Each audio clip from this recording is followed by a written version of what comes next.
quiet week. And there was part of me thinking like, hey, I could talk about some political science research. And then things got really, really busy. Boy, was I wrong about a quiet week. Let's just think a little bit about what's happened over the last couple days. We came to the brink of a government shutdown.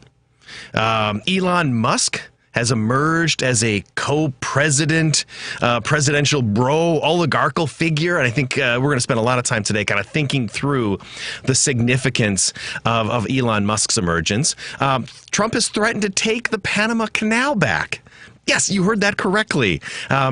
We may have to start there because I think that is one of the more interesting stories we've got this week. He also announced just last night that he wants to take control of Greenland. So both the Panama Canal and Greenland are in the news.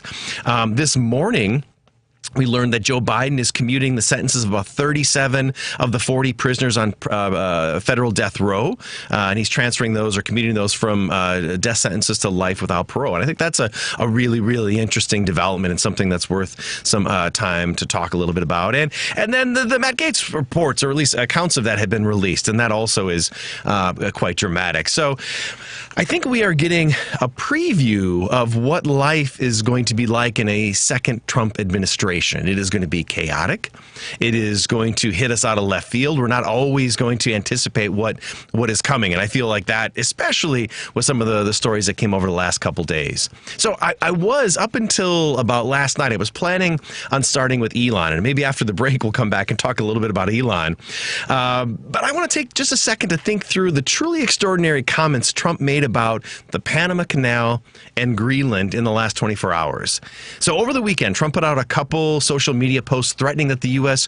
would reassume control of the Panama Canal, and because he felt that Panama wasn't honoring the terms of the 1977 treaty. Trump accused Panama of charging U.S. vessels exorbitant rates to pass through the critical waterway. He also claimed that the treaties enabling Panama to take control of the canal in the first place also allowed the U.S. to take it back. Now, I'm not an expert on that particular treaty, but I think a quick reading reveals that that's not true. Let me just read you a few of the things that Trump said in remarks yesterday, because he sort of doubled down on this point, too. Trump said, speaking of the Panama Canal, it was given to Panama and to the people of Panama, but it has provisions. You got to treat us fairly, speaking of the United States, and they haven't treated us fairly. If the principles, both moral and legal, of this magnanimous gesture giving it to them were not followed, we will demand the Panama Canal be returned to the United States of America in full, quickly, without question. And then somebody in the audience yelled, "Take it back," and Trump responded with, "That's a good idea." On my bingo card, I absolutely did not have Trump saying that it's time to take the Panama Canal back. Now, this prompted a number of responses from representatives of Panama's government. I think this is also really, really interesting. So the mayor of Panama City released a statement, basically a letter, and I'll just read you a little bit of that letter. He says, "Dear Donald Trump, in my time as mayor of Panama City, I have learned that collaboration is key to economic development and prosperity. Panama is one of the few countries in Latin America that shares the same democratic and capitalist views with the United States. We are and have been allies for over a century." And he jumps down a little bit. "However, threatening a strategic ally and its sovereignty will likely have the opposite effect. The president's position on the issue is clear. There will be no retaking of the canal or any Panamanian territory by the United States or any other country. The only thing achieved is to unite the Panamanian people." And he goes on, "You will find that in Panama, its president is willingness to sit down with its allies and discuss a path forward that reflects our values and our shared alliance. And if you choose another path, you will find a president and a people willing to stand strong in their country. We are not, and we will never be, the 51st state." This is really a fascinating comparison. We think about how Justin Trudeau responded when Trump said he was going to impose tariffs on Canada. Like, Justin Trudeau instantly flew down and was down at Mar-a-Lago, and that led to Trump referring to Canada as the 51st state. Well, what we're seeing out of Panama is sort of a direct pushback. And this is a pretty dramatic development. So the other interesting development is that Trump last night was also talking about, in his announcement of the new ambassador for Denmark, that we should take back or not take back, that the United States should take Greenland. So in another social media post announcing that PayPal co-founder Henry Howry as his pick for U.S. ambassador to Denmark, and that's interesting as we think about another sort of rich guy getting a post, Trump claimed that he also wants to take control of Greenland, and here's specifically what he said. He said, for purposes of national security and freedom, throughout the world, the United States of America feels that the ownership and control of Greenland is an absolute necessity. So if you remember, during Trump's first administration, he also stated that he wanted to buy Greenland. And he was willing to basically trade Greenland for Puerto Rico. And he actually canceled a state trip to Denmark after Danish officials said that the autonomous territory was not for sale. So just think about it. In the last 24 hours, we've seen him say he wants to take control of the Panama Canal. He wants to take control of Greenland. We can think about the comments previously about annexing Canada and turning them into the 51st state. He's talked about invading Mexico over the last couple of weeks, abandoning Ukraine. He wants to start trade wars. And one is left to wonder, where does he get these ideas? And this really feels like a throwback to the 19th century of American imperialism. There's arrogance, there's indifference to other countries. And again, remember, these are our allies that Trump is treating this way. It strikes me as not very serious foreign policy, and in some level, particularly stupid. So there are real problems out there that the United States and the President of the United States needs to be dealing with. So, all right, we need to go and jump to a break. We will be back in just a few minutes on WCPT. Dive deeper into the heart of the news and stories at WCPT 820 and across the Midwest by checking out our website, heartlandsignal.com. It's the coverage I can count on every time. For the latest news updates, in-depth analysis, compelling stories, comprehensive election coverage, live streams, and thought-provoking opinions, head to heartlandsignal.com. When I need to know, they're there. They keep me informed and updated wherever I am. Stay informed with WCPT 820, your go-to source for where facts matter. This is a WCPT moment in labor.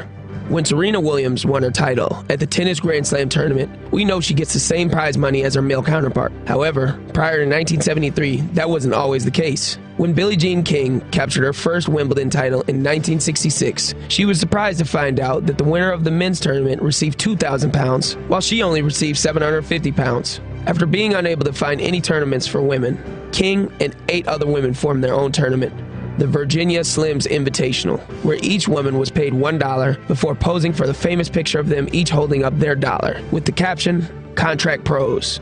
While the move was bold, the pay discrepancies continued. King threatened to boycott the 1973 U.S. Open unless the women were paid the same as the men. Thanks to a grant from Band Deodorant, both the men and women's singles would take home $25,000. Despite the progress at the U.S. Open, it wouldn't be until 1984 that the Australian Open would execute equal pay, followed by the French Open in 2006, and finally Wimbledon in 2007. This has been a WCPT moment in labor. We're fighting for your rights. Hey Google, play WCPT. Streaming Chicago's progressive talk from TuneIn. Joan Esposito, live, local, and progressive. Filling in today for Joan, political science professor at North Central College, author and podcaster, William Muck. Because that's how we roll. Welcome back to the Joan Esposito Show. So in the opening segment there, we talked a little bit about Trump's threat to take back the Panama Canal and Greenland. Now, and I also want to start transitioning and talking a little bit about Elon. But before I do, let's open those phone lines. We can talk about anything that's on your mind. The government shutdown, Elon Musk, the Panama Canal, Greenland, Biden commuting the sentences of 37 of the 40 prisoners on federal death row, Matt Gaetz. There's so much that we can think through. So, please feel free to call in, regular callers, but also, if you haven't called into the studio before, we'd love to chat with you. And again, that number is 773-763-9278, 773-763-9278. Also, if you feel like texting, that's another option. Feel free to text me in and share your thoughts there. So I also want to get to Elon and what might be the emergence of the American oligarchy. Elon, the richest man in the world, who is now inseparable from Donald Trump. Classic bromance here. And Elon's been very busy of late. It's been, we should spend a little time talking about this. Last week, after months of negotiation on a congressional spending bill, Elon decided he had other plans, and it went about doing everything he could to kill that bill. including railing against one version in more than 150 posts on Twitter, or I guess we're calling it X now. I still like calling it Twitter. A lot of what he posted was false. So Elon, who has the biggest social media megaphone in the world, was using that megaphone to peddle mis or disinformation, making false accusations about what was in the bill. He announced to his followers over and over again that the bill was criminal and should not pass. Musk pledged that any member, this is a quote, any member of the House or Senate who votes for this outrageous spending bill deserves to be voted out in 2 years. While eventually Trump echoed Musk's position, it was Elon himself who was really driving that conversation. And we got to remember that Elon was not elected to anything. He wasn't on the November ballot. Yet I think it's fair to say that we've never seen a political donor. And that's really what Elon is, right? He's a political donor. We've never seen a political donor this politically loud and influential. And there's a lot that should trouble us about Elon's influence. I mean, let's think a little bit about why. He's the richest person in the world. He's got the biggest megaphone in the world, and he's increasingly drifted into political extremism. So we've got the 3 M's, right? With Elon's 3 M's: money, a megaphone, and mega extremism. So, we think of the money. He's the richest person in the world, and he spent $277 million backing Donald Trump and other Republican candidates. $277 million. That's a lot. What's really sort of fascinating and troubling is that he's made money, right? Over $200 billion just this year. And the bulk of that $200 billion, more than $170 billion, has come since Election Day. So we're thinking about this individual who has just this incredible amount of wealth. And now he has this incredible amount of political influence, and he is using that to also enhance himself. Right, so money is big. Megaphone. So since buying Twitter in 2022 and turning it into X, Musk has used the platform to inflate the reach of his own posts. So since July, his posts on Twitter or X have received more than 16 times the number of views that all other congressional members did combined. He's also transformed the platform to boost conservative posts in accordance with his own political aims, right? So at least one Republican member of Congress reported that after Musk's posting spree began, constituents flooded his office with calls and telling him to reject the spending bill. So it's not just that he has this megaphone, it is actually translating into influence. That's a big deal. So the $44 billion that Musk spent on X has done wonders for his own political ambitions. And as far, he's the wealthiest man in the world. But he's achieved an advantage that outstrips that sort of economic impact. It's a political impact. All right, so he's got money, he's got a megaphone, and then sort of the mega element is also really, really important here. This week, Musk posted on X that he was referring to Germany and the German elections, and he said only the AfD can save Germany. Now, this party in Germany, the Alternative for Germany, AfD, is one of Germany's furthest right parties, who is again, further right than even Donald Trump is in terms of mass deportations and discussed re-immigration, the process of deporting non-white residents, including naturalized citizens and their descendants. I mean, so the AfD is a very, very extreme party in Germany. And what we're seeing right now is that Elon Musk is now platforming and supporting the AfD in Germany, right? So we start to think about that form of extremism. So we've got money, we've got the megaphone, and now we've got mega extremism. And this outside role has alarmed many of us. Elon's accumulation of political power has raised concerns that the country is drifting towards functioning more like an oligarchy, where Musk will push for policies that will further enrich his own wealth and his companies. And these are dramatic conflicts of interest. His businesses are dependent upon the government, and now we have an individual who's deeply tied to all of that.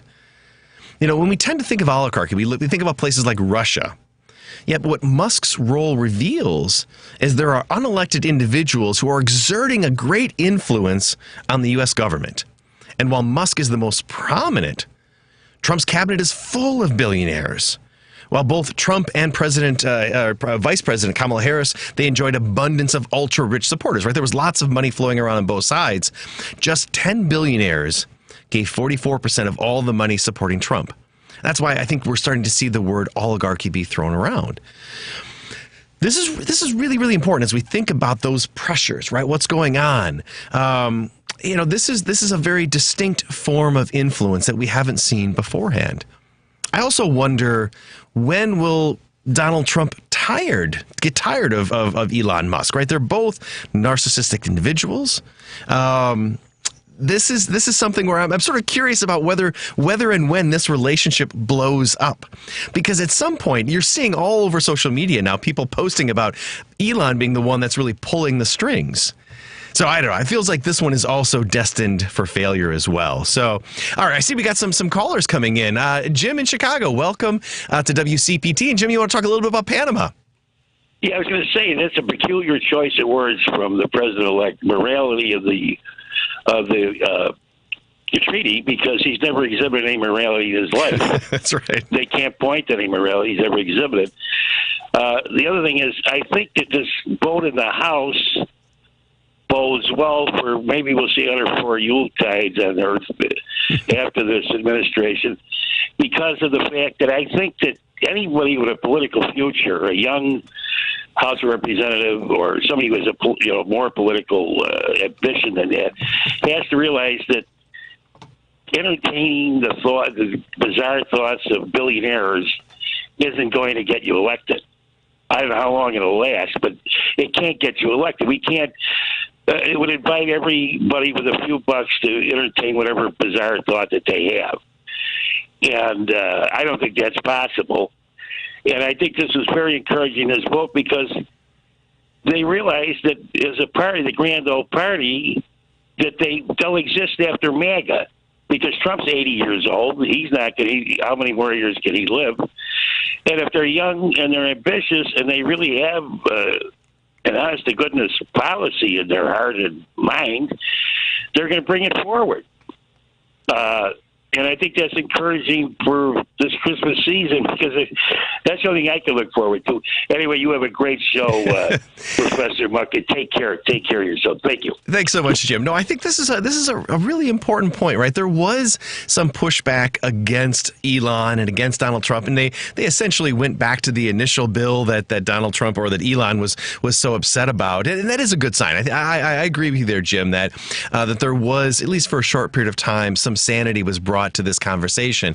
What's interesting to me is how one individual can sort of just pull the conversation in an entirely different direction, right? So it felt like, as we think about the negotiations over the budget, this is not something that begins a couple days before they move to the vote. This was months of slow and deliberate conversations. The speaker has a very, very tenuous advantage, so he was pulling in a lot of Democrats because he knew this was just the reality, that whatever he goes with was not going to work. And what you saw was that once Elon sabotaged this, it wasn't just the most conservative Republicans who pushed back against it. It was some moderate Republicans as well. And as we think about, I think about this moving forward to the midterms. And again, midterms are a long ways away, but there are a lot of individuals, Republicans in the House, who that position is somewhat tenuous, right? They have to think about, how am I going to succeed moving forward, knowing that when the midterm comes around, this is going to be a difficult time for Republicans to get elected. So they have to be strategic, thinking about, do we embrace Donald Trump, and to what degree do we embrace him? What's interesting is that Elon was very clear about the idea that they were going to primary these individuals. If they didn't get in line, that was what was going to happen, that they were going to primary, they were going to target them, and they were going to move on. I think that's a sign of the approach that Elon is going to take. I'm not sure that's a sign of success for Republicans, right? They have to think about, how do we keep this coalition moving forward? And again, the early signs that we're seeing is that this is not particularly a well-organized party. And the Speaker of the House, I think in particular, is struggling. So, and again, this I still keep coming back to, like, the role that Elon appears to be playing, but how long will he continue to be able to play that role? And at some point, Trump is going to want that attention brought entirely back on him. I mean, even yesterday, he went out and said that, he went out of the way to say that Elon cannot be elected president and that he's the president, right? That suggests at least on some level, he's starting to think about these things. I think the real future of the Republican Party may stay within the Trump family. It may be Don or somebody else who rises up. So I know we got to go get to a break. So we are at WCPT. My name is William Muck. I'm filling in for Joan Esposito, and we'll be back in just a couple minutes. Two-time Emmy and Grammy Award winner Kathy Griffin. I'm here. My life on the PTS D-list. Well, you freed Britney. New Year's Eve, December 31st at the Chicago Theater. But you didn't have a plan. On sale now at Ticketmaster.com. Well done. Well done. Spend New Year's Eve with Kathy Griffin at the Chicago Theater. See website for details. Bills Happen is not a lender and does not make credit decisions. Must be 18 years old. Not available in all states. Honey, the credit card bill came and we're maxed out. Great. Maxed out cards, rent is due, bills are piling up. We just need some extra cash to help us get by for a few weeks. We should do what my brother did. He went to billshappen.com and got $3,000 the next day. With our bad credit, I don't think so. Billshappen.com is different. They are one of the largest personal loan networks. They can help people with all credit types get up to $5,000. I'm sure there's a lot of paperwork. Nope, my brother said it was easy. He did it right from his phone. If you have a regular source of income, you can be approved for a loan for up to $5,000 in minutes, and your cash can hit your bank account the next day. Bills Happen's lenders have millions of dollars to lend, regardless of your credit history. Great news! I went to billshappen.com, and we will have our money as soon as tomorrow. Wow, that is fast. If you need extra cash, go to billshappen.com. That's billshappen.com. Billshappen.com. You're listening to WCPT 820. Here's the latest Chicago weather update. From the Weatherology Weather Center, I'm meteorologist Michael Caro. Cloudy skies in store for this afternoon, along with a slight chance for some drizzle. We'll have breezy south winds, highs in the upper 30s. For tonight, cloud cover, a low of 31. For your Christmas Eve day Tuesday, cloudy but dry weather conditions with high temperatures reaching up to 40. For Christmas Day itself, a chance for some rain showers developing, low 40s. And that's your latest Chicago weather update. Right now, 40 degrees. This is Chicago's Progressive Talk, 820 AM, WCPT Willow Springs, and online at WCPT820.com, where facts matter. Joan Esposito, live, local, and progressive. Filling in today for Joan, political science professor at North Central College, author and podcaster, William Muck. Welcome back to the Joan Esposito Show. The phone lines are officially open, so feel free to give us a call or give us a text at 773-763-9278. We'd love to get some calls in here, especially those callers who normally don't call. If you got something to say or thoughts about what's going on in the political world right now, please do give us a call. Also, want to remind everybody that tonight from 5 to 7, Patty Vasquez will be here with guest host Elliot Serrano, and their guests are Mobile Advantage driving owner Dennis Centeno and his wife, retired nurse Cynthia Belmonte. Mobile Advantage driving instructors are certified to work with people with disabilities and provide behind-the-wheel evaluation and training. Driving at Home with Patty Vasquez, weekdays from 5 to 7 p.m. on WCPT 820. So we've had a couple texts coming in. One individual, let's see who this is, from Chicago, Illinois, said Elon's biggest danger is his ability to primary anyone. I think this is a really, really important point. We've got Republican members of Congress who live in fear of the primary.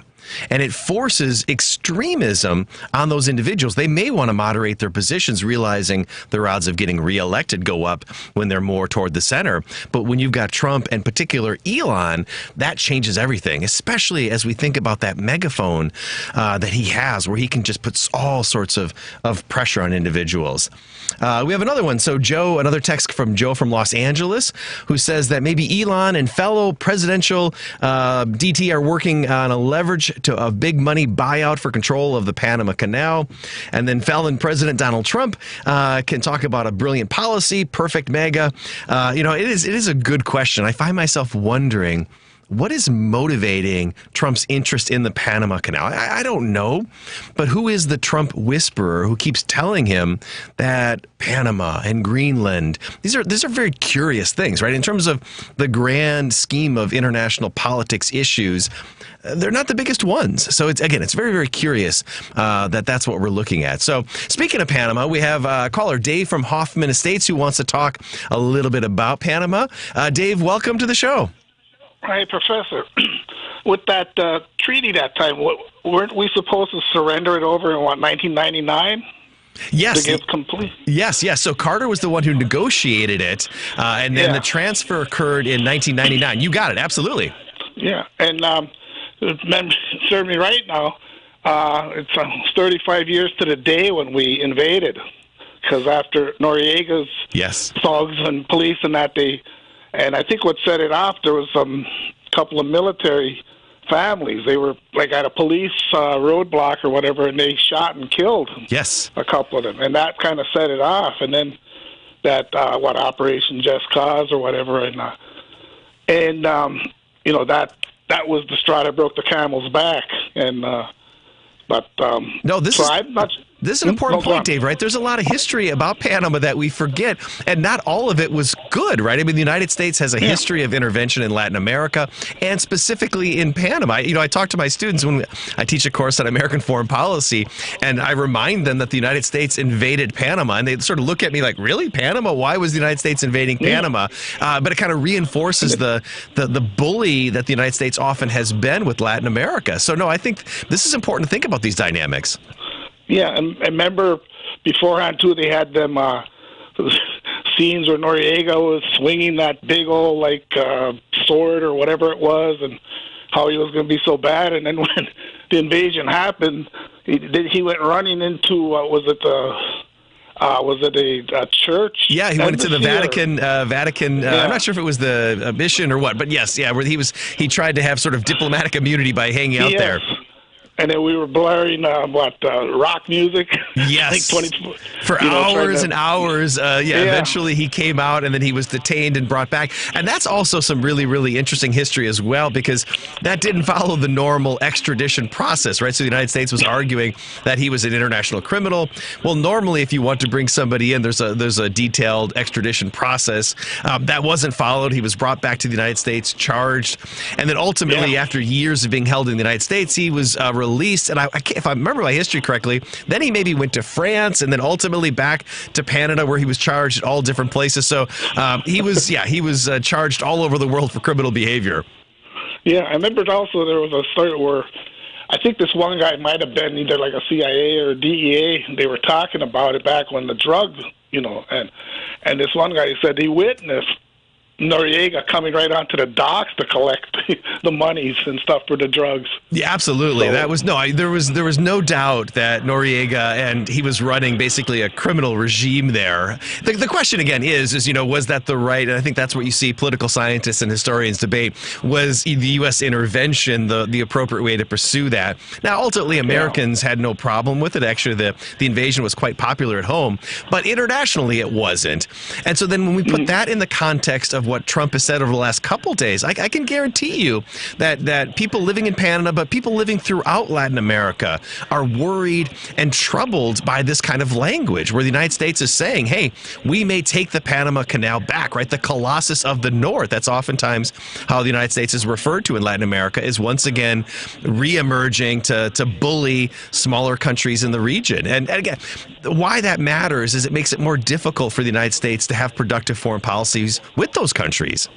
Yeah, and that was on the heels of Contras and all of that stuff from Rip Van Reagan and that. But it seemed funny, though, somebody pointed out one time, they said that they were somewhat under control when they had this little mini dictator like him, and then in Iraq when they had Hussein, and then when we did that, that's when everything went south, Right. Well, this is another really, really important point as we think about the fallout from some of these actions. Now, I don't think that Donald Trump is actually going to use force to take back the Panama Canal, but it's so odd and curious. Why would he even raise this issue? Because it is going to send ripple waves or waves through the region as they start to worry about the United States engaging in more aggressive behavior. Right. The United States has somewhat of a history of behaving that way in Latin America, and so it's going to concern people. Canada is already worried. Mexico is worried because, United States, Trump has threatened to potentially invade. And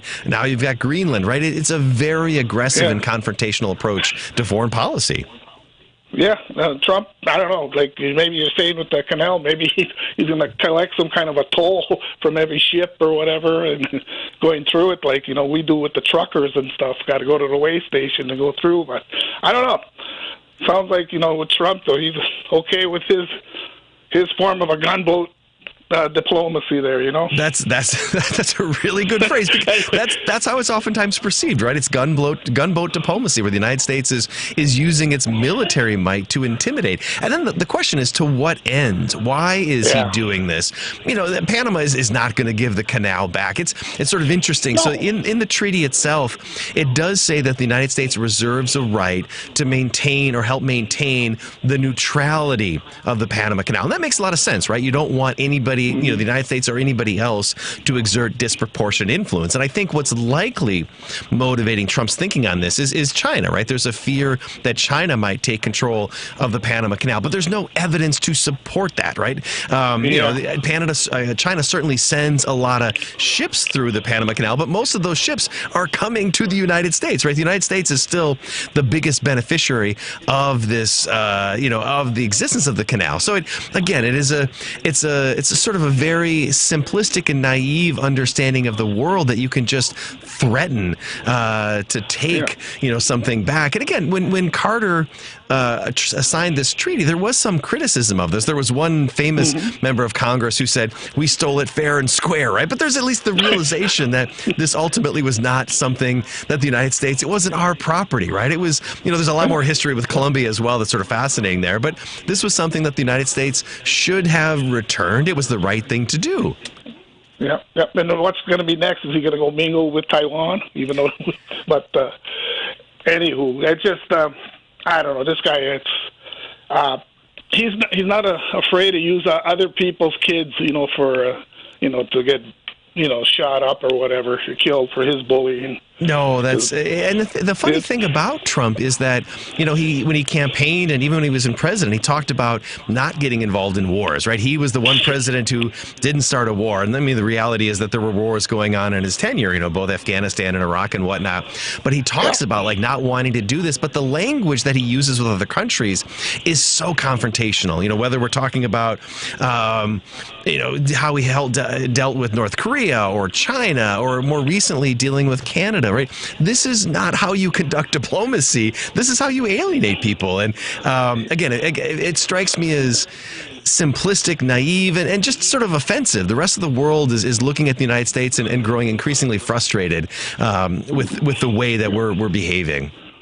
Hey, Professor, before I clear off, I'm not much of a Bible thumper, but didn't it say in the good book that that one would come on as a peacemaker? Yeah, that's right. No, you may know the Bible a little better than I do on those details, but no, absolutely right. I think our job is to sort of try to understand Trump, and I think sort of step back. Political scientists and historians try to put Trump in some context, right? And we've seen his type before, so it's about understanding that and describing that. And I think what's so frustrating for many of us, both academics and those who just care about the country, is how it feels like this is. We've seen this character before, and we should avoid avoid repeating history. Yep. I mean, thanks, Professor, for letting me give out 2 cents worth anyway. And you have yourself a good day. And if we don't speak again, have a Merry Christmas. Absolutely. I'm still old-fashioned. You too. Right. Thank you so much. Merry Christmas to you as well. Happy holidays to that. And thanks so much for calling in, Dave. I really appreciate it. So thank you, Prof. Yep. Bye now. I think this is, it's as we sort of get into the nuance of things, it's really interesting to kind of think about these dynamics and what's pushing the United States in good directions or bad directions. And Dave brought up the issue of Taiwan, and I think that's an interesting one, right? Where that's one where Donald Trump has suggested he is less interested in defending Taiwan. Ukraine is another one, right? Where he has shown he is not interested in using American power to help Ukrainians defend themselves. He's expressed that he's not interested in using American power to defend Taiwan against China. So there seems to be sort of an inconsistency in how Trump wants to conduct himself. Sometimes he's bellicose and goes after, when it's Panama, he talks about, we will take the canal back, and it's Greenland, suddenly somehow we're going to take control of Greenland. But when it comes to Ukraine, he's very, disinterested in that struggle. And as we think about where U.S. influence can really matter, Ukraine stands out. Ukraine, we could make a big difference there as we think about U.S. foreign policy in the region. So, a bunch of texters coming in about Panama and Greenland, and 4547 orders advisors to give him ideas to show off. Oh, that's interesting, right? So maybe part of this is some of his advisors are whispering in his ears saying that, why don't you talk about Panama? Why don't you talk about Greenland? As a way of sort of expanding his understanding of the world. But I would much prefer Donald Trump to spend some foreign policy moments thinking about real issues that matter. And certainly, Ukraine matters a lot. The U.S.-China relationship matters a lot. Those are very, very important details. Those are things where I would love to see more of a clear articulation of where his policy is going to be. How is the United States going to move forward?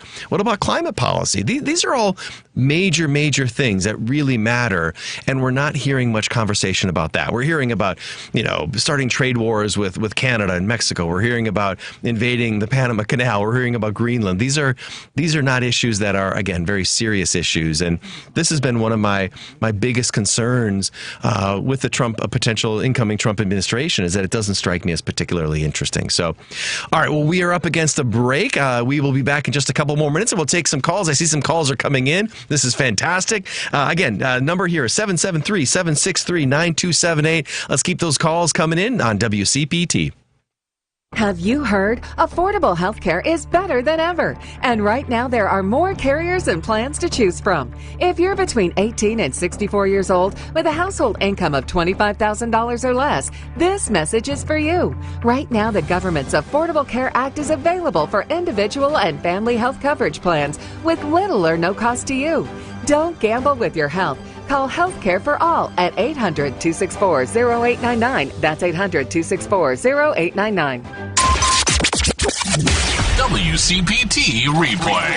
I am thrilled to be joined by Tom Nichols, staff writer at The Atlantic. Illiberalism is a global movement right now of people using the levers of democracy to vote for people who are going to take away their democracy. It's basically like saying, I'm an American and I have rights, and I'm going to vote for the guy that's going to take away my rights because that will punish other people too. The illiberal movement is not the very poorest against the very richest. What you find with Trump voters, just as you did with illiberal voters in Italy and Poland and Turkey and other places, is that these are actually middle-class voters. Most of them are reasonably comfortable. If you look at the January 6th rioters, these were not unemployed factory workers. These were chiropractors and retired cops and real estate agents. Keep listening to WCPT 820 because facts matter. WCPT 820, Chicago's progressive talk, where facts matter. Joan Esposito, live, local, and progressive. Filling in today for Joan, political science professor at North Central College, author and podcaster, William Muck. Because that's how we roll. Welcome back to the Joan Esposito Show. I just want to remind everybody, actually a couple things. One, we just did a little promo for Tom Nichols. That guy is so fantastic and a really, really wonderful interview and a super smart guy. Edwin Eisendrath, make sure to check out that show because Tom Nichols is, I think, one of the more thoughtful people thinking about Trump and foreign policy.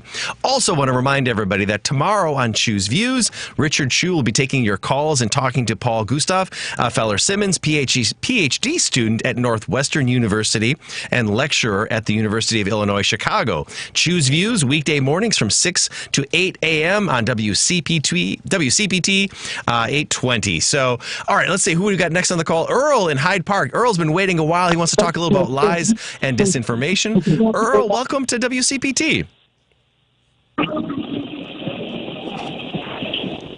Earl, are you there?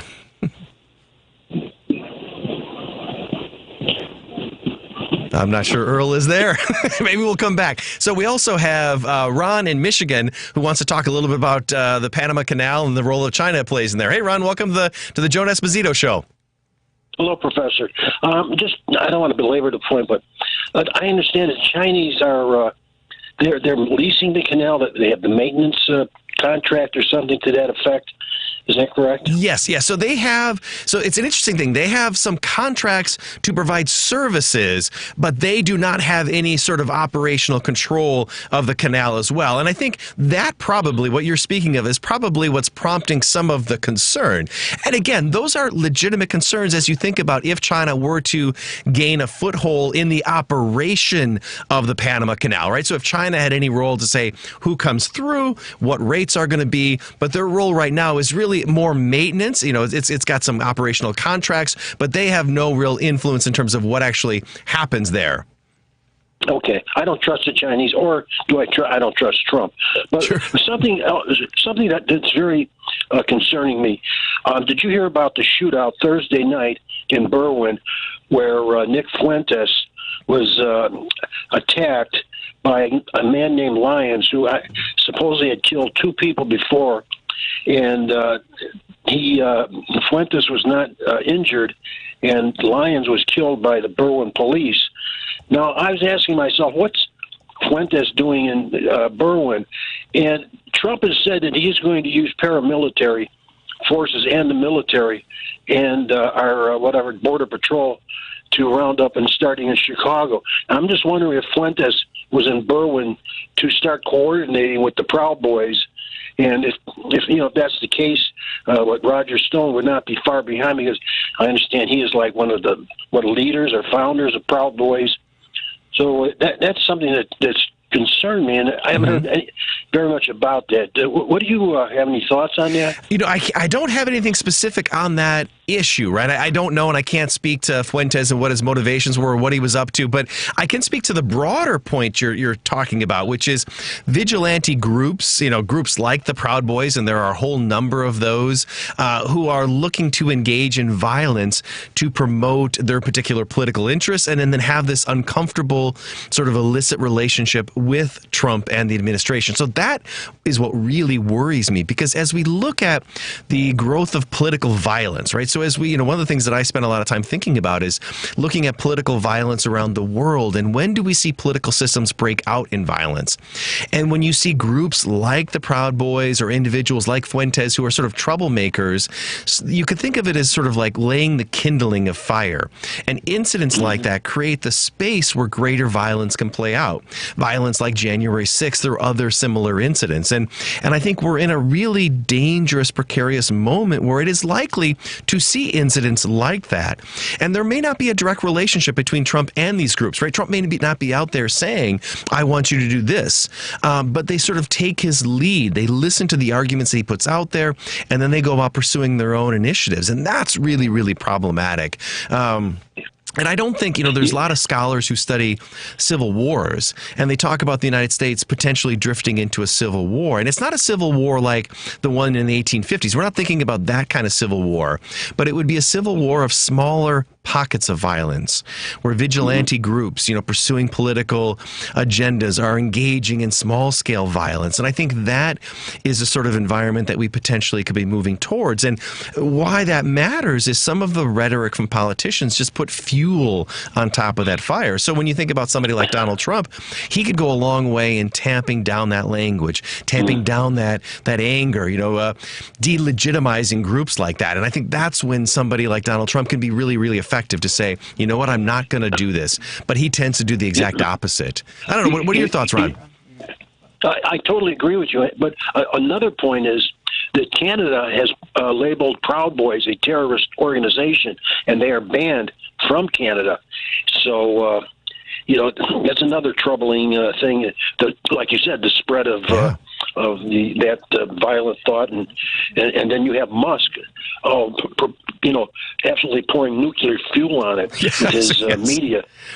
Well, no, it's this idea of extremism, right? And so there are extreme ideas out there, and there's always been extreme ideas, but the internet and social media makes it so easy to exchange those ideas, and then the next step is those individuals get together and act upon those ideas, right? And so the Proud Boys, the One Percenters, there's a long list of these right-wing paramilitary groups, and the FBI, the outgoing FBI director Christopher Wray, who was appointed by Donald Trump, who is a lifelong Republican, has talked about these groups pose the greatest domestic terrorist threat to the United States right now. It's, for a long time, it was the left, going back to the 70s, who was engaging in terrorist violence. But now that violence is coming primarily from the right. So I think you're right to be concerned about this.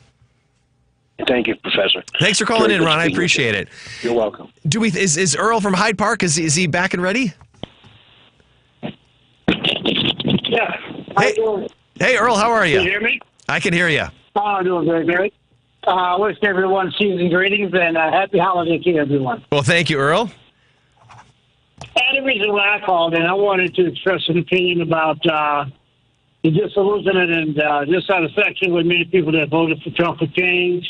And I think they bought into a lie, a distortion of the truth. Trump cannot bring prosperity, and he does not want to bring prosperity to the poor. He does not want to bring prosperity to the job market back to the United States. I think all of that was just hype to get elected, and the people that voted for him will be sorely disappointed about the way that Trump administration is going to try to govern this country. And I think, by and large, people who depend on the social safety nets are going to be terribly weakened by the right-wing strain that's running through the Republican Party, where they want to cut back on social spending and decrease, like you said, the tax burdens on America. Yeah. And things like that, so that the rich people could have more money at the expense of the poor, and shift more the wealth to the hands of the wealthy and take it away from the average working day people and the poor. What do you think about the promises that he made to those people who are looking for change? I think, Earl, you make a really powerful argument, and I think there's going to be a lot of, you talked about buyer's remorse, I think 100%. It strikes me that we have amnesia of the first Trump presidency. It's like everybody has forgotten, or I should say during the campaign, everybody forgot what that was like. It was, we're starting to see the preview of that again. It was chaotic. People were frustrated. It was not good governance. The reason we elected Joe Biden is because people wanted to return to normal, good governance, right? We were just tired of all the chaos. And it strikes me that the American voter, many of them simply forgot what... I know. So, yes, I agree with you. I don't know how we're going to weather the storm, how well we're going to weather the storm. And I hope we don't have too much buyer's remorse, as you indicated. But I'm afraid that there will be some pain and there will be some hurt. Yeah. And the people that are going to be in pain and the people that are going to be hurt are the ones that least can afford it. Thanks again for taking my call. Yeah, absolutely, Earl. A really thoughtful point there, right? There are people who are going to feel the pain of a Trump administration, and it's those people who can't really afford to do so. Trump talked a lot about the economy, and he was going to fix inflation. He pitched himself as a populist who cares about the average man. But the reality is that if we look at his cabinet, just the people that he's bringing into power, I mentioned earlier, we're talking about billionaires. We're talking about people, Elon Musk. Elon Musk is not somebody who's going to be pursuing policies that are going to be good for the working class. That's one of the real ironies of this election is that, Joe Biden leaving office, one can make a really powerful argument to say that we have not had a president, maybe since FDR, who cared more about the working class, who passed real legislation, made real changes, improved the lives of working people, poor people, middle class class people. I mean, I think Joe Biden genuinely and authentically wanted to see policies that would make the lives of the average individual better. And those policies weren't really focused on the uber rich, but we're going to be transitioning to a Trump presidency where I think it's really, really likely that many of those policies are going to be focused on the billionaires, the Elon Musks. I mean, Elon is already talking about deregulation, right? Deregulation. There's too much regulation out there. Well, oftentimes regulation is really important and really valuable, whether that's economic regulation or regulation of companies, because you create that government regulation to protect individuals and to prevent some exploitation. So, we're drifting into a place that feels uncomfortable, and I think you're absolutely right to say Trump put a bill of sale out there that he's not going to be able to deliver on. So really, really thoughtful. Thank you so much, Earl, for calling in. All right, before we go to break here, we've got WCPT is doing a competition, a little contest here. Fry the Coop is the destination for hot chicken in Chicagoland, giving a Southern, original Midwestern touch, whether you want heat or no heat. I tend to be one who likes the no heat, but that's all right. If you like heat, you're still good too. Featuring chicken sandwiches, tenders, chickens and waffles, and now nuggets, all delivering happiness and each crunchy bite. Proudly not using seed oil, frying all of their menu items 100% in beef tallow. So stop by the Coop today at one of its many locations from Oak Lawn, Chicago, Elmhurst, Darien, Prospect Heights, Tinley Park, and Bolingbrook. You can have heat, no heat, mild, medium, hot, or crazy insanity. I don't know what crazy insanity is in terms of what that tastes like. I'm going to avoid that one, but you all should go ahead and try it. And to celebrate the holidays, Fry the Coop has given WCPT $25 gift cards as a little gift to you. So we have, if you want to call in, we got a little competition. If you happen to be the right caller, you can get one of those. The contests running on WCT 820 are open to all listeners, 18 and older, residents of the greater Chicagoland, Northwest Indiana area. One entry per person, one winner per household. Void where prohibited by law. Listeners may only win or qualify to win once every 30 days. That's 773-763-9278 if you want to jump in on the competition. And we're going to head to break, and we'll be right back in just a few minutes on WCPT with some more calls. Check up on health with Chris Whitting. Italians don't have heart attacks. Italian Americans do. Japanese don't have heart attacks. Japanese Americans do. Now, either our genes changed when we crossed the water or something else changed. Joe Piscatella underwent emergency bypass surgery at age 32 and has spent 4 decades since then coaching others on healthy lifestyle choices.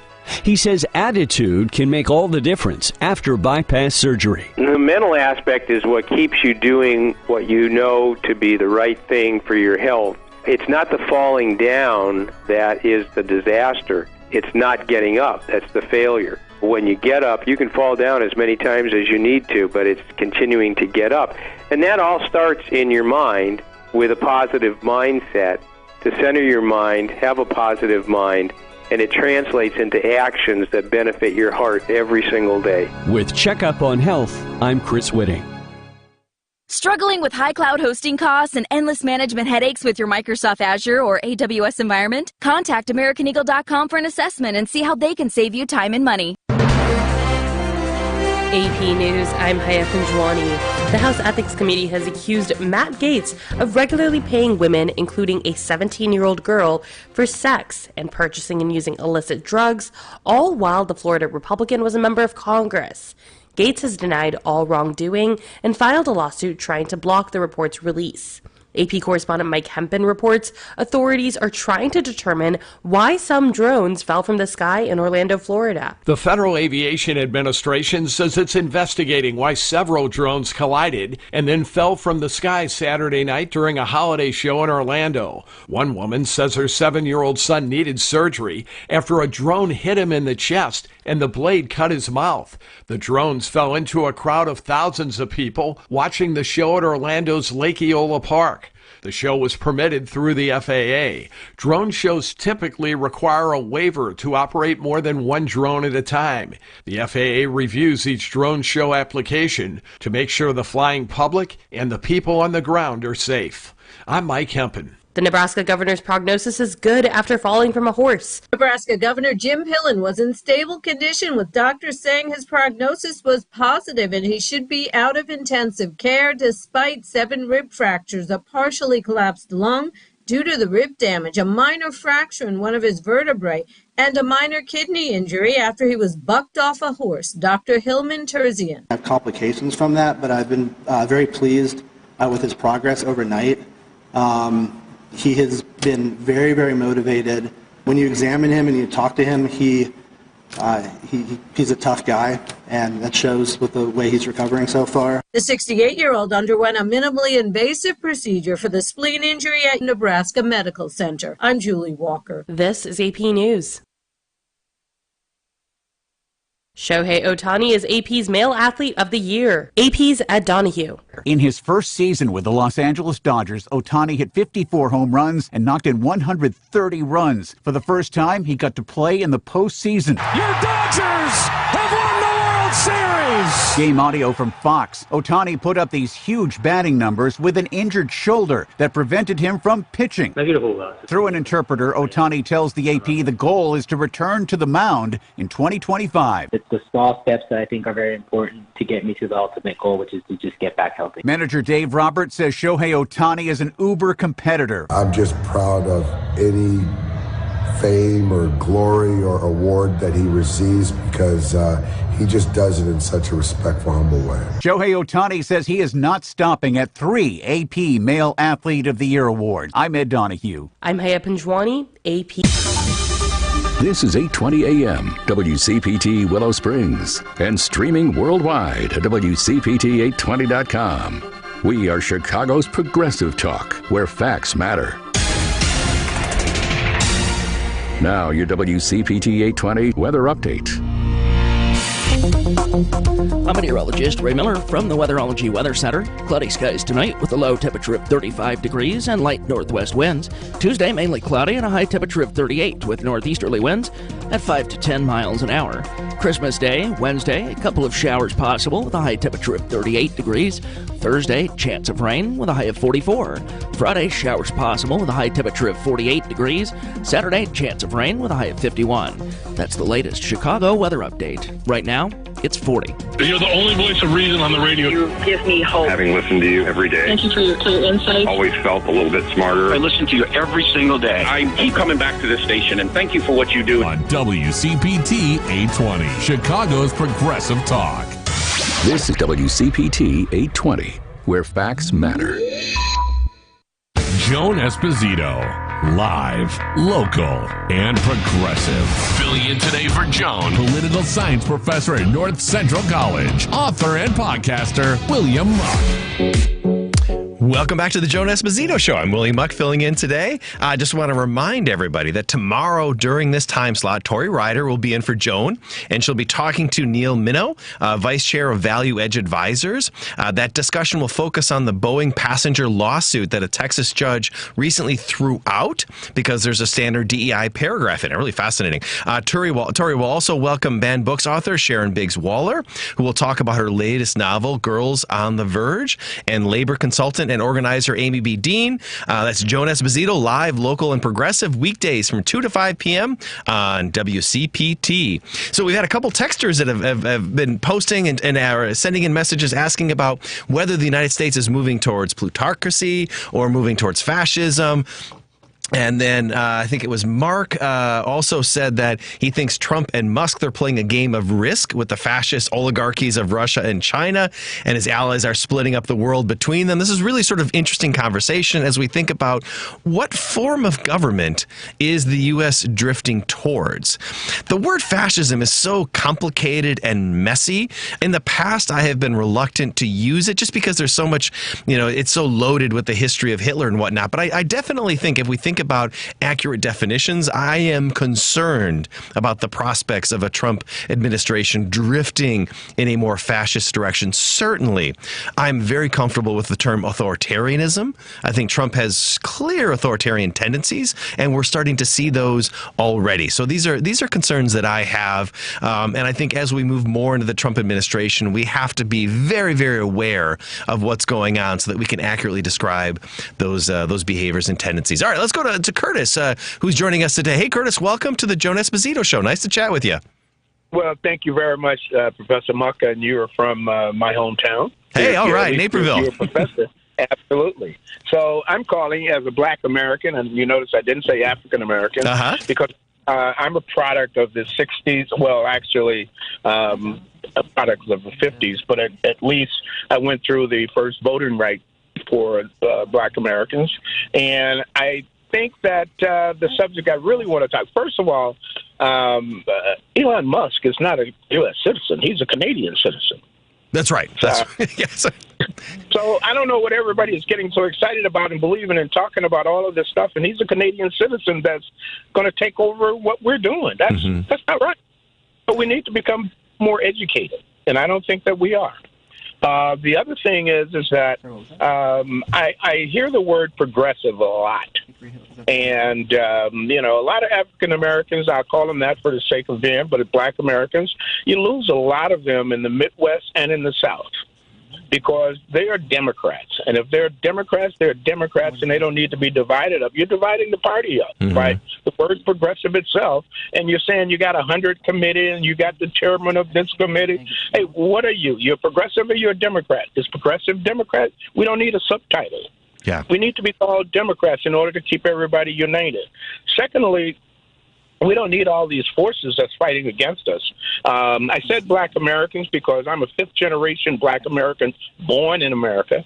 So that's unique within itself because I don't think many people in this country can say that they're fifth-generation American born. No. Most can say three.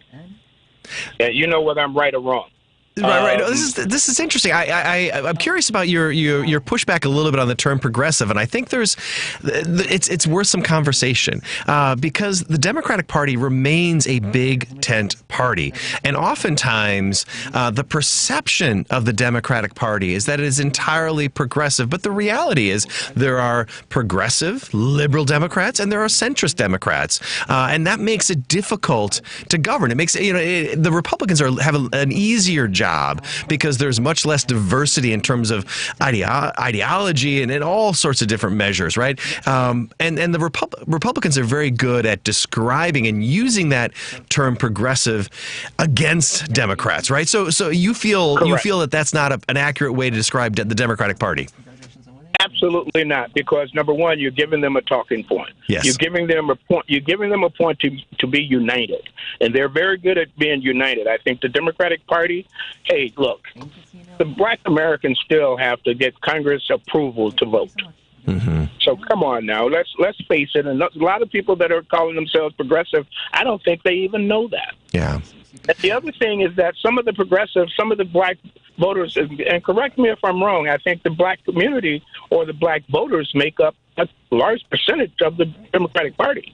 Oh, a big chunk, right? I mean, and especially as we think about the more recent elections, when you see the Black vote for the Democrats is truly been extraordinary. I always joke that it's at North Korean levels, right? You don't see any other group voting in support of one party as you have seen, Black voters in the United States voting for the Democratic Party. It's really extraordinary. Now, it's starting to shift a little bit, and Trump was able to pull some Black voters away this time. But it is really fascinating to kind of think about that connection between Black voters and the Democratic Party.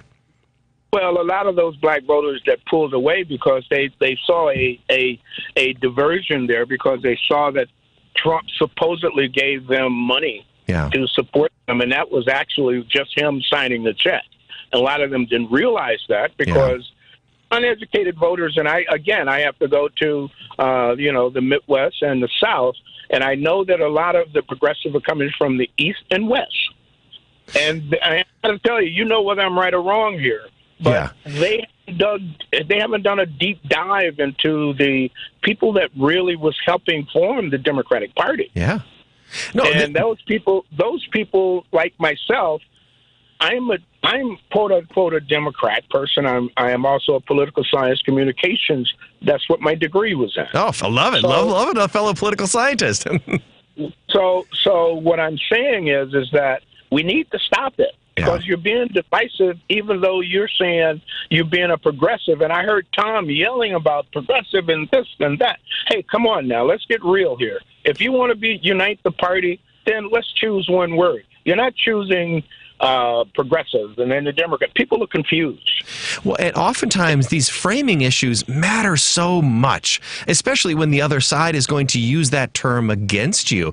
One of the more fascinating things that I've seen in terms of the data is the parties, or how we perceive the parties, is very, very differently, right? So Americans are actually pretty accurate in perceiving the issues that Republicans see as important, but the public is not very good. Even Democrats are not very good at perceiving the issues that matter for Democrats. And we tend to think that Democratic issues are more progressive than they really are. So when you look at this last election, what mattered to Democratic voters was inflation and the economy. But when you ask both Democrats and Republicans what they believe the issues for Democrats are, they say it's trans rights, it's abortion, right? So they perceive the party to be further left than it oftentimes is.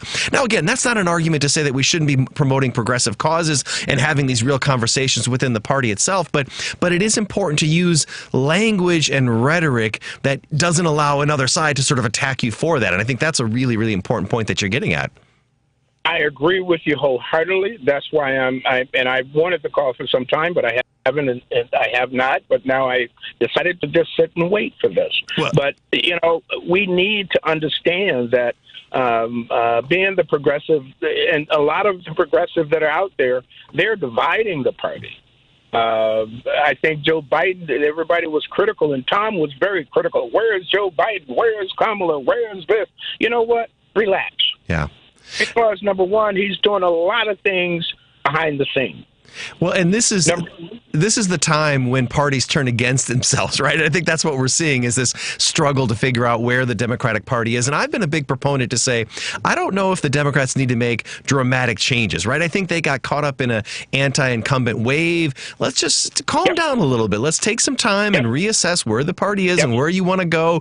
Post-Trump, I think it's a very, very different conversation. So, Curtis, I got to move on to some other callers. Thank you so much for calling.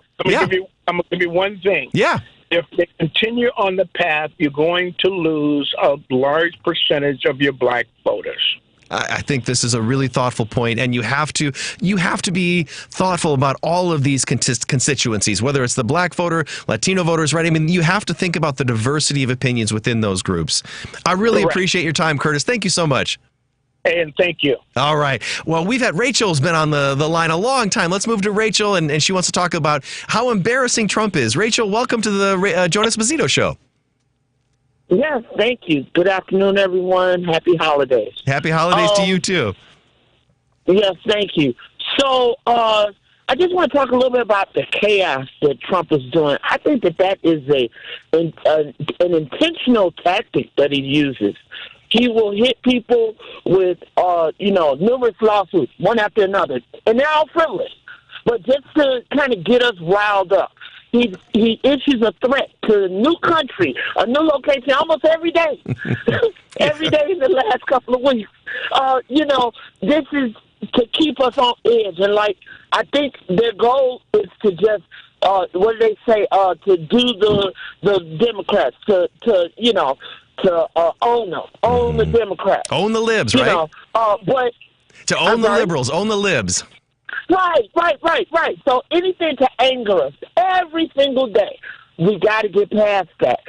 A couple of things that we need to focus on, and your last caller kind of hit it on this, is Joe Biden is doing a lot in the background. So he just did the pardons.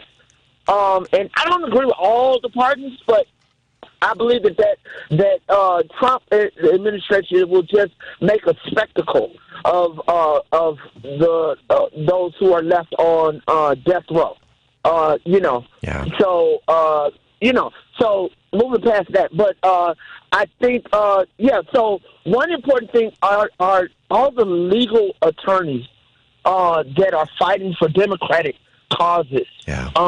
We may not hear about them every day, but believe me, they are doing it. Lawyers Defending American Democracy, LDAD. There's going to be thousands of lawsuits to counter every unlawful order and thing that the Trump administration plans to do. So that's one good thing. Another good thing, we need to find good sources for our news. Yeah. So I'm all for going online and radio. Screw TV. Republicans own all the networks anyway. So screw them. Let them, we got to, Midas Touch had more views. They got the last interview with the president. Yeah. That was online. So please, we can get our message out, strong numbers, but it'll be in a different way. When we think about MSNBC going to get sold, well, whatever, if they do or not. But Fox may change because Rupert, he lost that lawsuit to give all control to the one son. So the other two children, another brother and sister, they supported all Democratic causes. So I suspect Fox will change. It may take 5 years, but whenever Rupert steps away, that Fox won't be the same. Yeah. Okay, so there's some hope. One thing, as far as people letting us down, I can't believe that this lady from Texas was in a dementia place. The Republicans knew this. This lady needs to give back the money that she was earning from Congress, and somebody needs to answer her power of attorney, her family. They knew this, and Republicans hid it, and we could have had a competitive race in Texas for that seat, and we were surprised that. Yeah. So it's a lot of sneaky stuff, and who didn't report it? None of the networks reported it. None of them. Silent. How can a congressperson be gone for 6-7 months and nobody in the news network ask about it? So these people have let us down. We've got to screw the labels. I heard your last caller, and some of that I agree with. But for me, two of the most dangerous words is and am. As soon as you say I am something, you put yourself in a box. Sure. I'd rather talk about what I stand for and these issues. I don't stand for every issue, but I'm willing to listen. And if it's about allowing people to be themselves, then I'm all for it. So let's get off the labels and counter with issue. Don't call me a Democrat. You call me whatever you want, but I'm so much more than that. Rachel, I'm so much more. I know, Rachel. As you were talking, I was writing down three really, really thoughtful things. Like you were knocking them out there. Let me just a couple of thoughts because we got to move on to some other callers in a second. But where you started, I think, was maybe the most important point you made. That Donald Trump is about chaos. He is about entertainment. He is not about good governance. And whether one agrees, and a lot of this is going to be bluff. Yes, he's not going to be able to follow every threat. No, that's right. And got it all riled up. Yes, exactly. And whether one agrees or disagrees with Donald Trump, we are attracted to watching the chaos. And that means, but the problem is then it doesn't lead to good governance, right? And I think your point about the legacy of Joe Biden is really, really important. Joe Biden is not that kind of president. He's not somebody out there who's talking about the stock market every day, promoting his own things. He's somebody who's just trying to govern behind the scenes. And what we saw is we have a political system that rewards Donald Trump, but doesn't reward somebody like Joe Biden. And I think this gets to your third point. I wrote down three really smart things that Rachel said, which was about the importance of civic education. And until we as a country, as a democracy, become more serious about our democracy, how we evaluate our candidates, how we educate ourselves, how we educate our kids, so we can have a more enlightened discourse, this is the kind of candidate we're going to get. I mean, one of the things I've been most frustrated about, and my turkey of the year was sort of the American public, because I was frustrated that we couldn't have a more serious democratic conversation. This last election shouldn't have been hard. Kamala Harris was a strong candidate, and Donald Trump was not. This should not have been a close election, but it's a reflection of where we are at, that somebody like that, this sort of development can occur. So, well, yeah, one more thought before we go, Rachel. Can I give you one more blessing that may come down the pipeline? Absolutely. He is working. Biden is considering the 28th Amendment, and that is for women's rights. It's already at the archives, and if he directs the archives to publish it as the 28th Amendment, then there we go with abortion. Okay, so we got some nuggets. He got some powerful nuggets that he's considering and working on, and I have hope. Let's hold on to our allies across the world, and let them know that we're not down with this BS, that we care for them. Thank you so much, Rachel. I genuinely believe, we can think about fights that each generation has had, and I think the 21st century, that is a fight for women's rights, and I think that was well said. All right, let's jump to Steve in the Gold Coast. He wants to talk about where the Democratic Party goes from here. Yes, and I would tend to agree with what you've already expressed. I mean, you could ask 10 Democratic voters, lifetime Democratic voters, to define what the term progressive, liberal, Democrat means, and you would get 15 answers. Yes, right.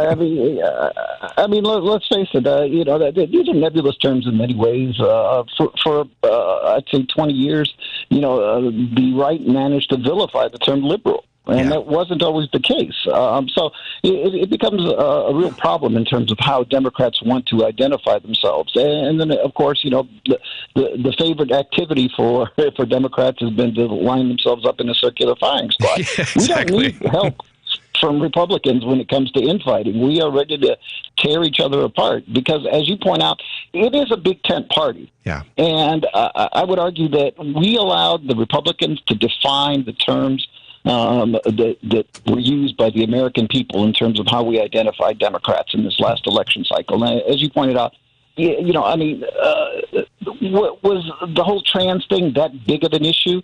It's a sliver of the population. Exactly. And yet Republicans managed to, get it into the heads of the American voters, that if you elect Kamala Harris, there's going to be a Department of Transgender Affairs in every high school, elementary school. And that, your child may start down that road. No one's going to tell you. I mean, it's just this kind of ridiculous nonsense. And as you pointed out, too, yes, I blame the American voters to some degree. I mean, many of them thought that we were actually in a recession, for heaven's sakes, when, in fact, the economy was doing extremely well.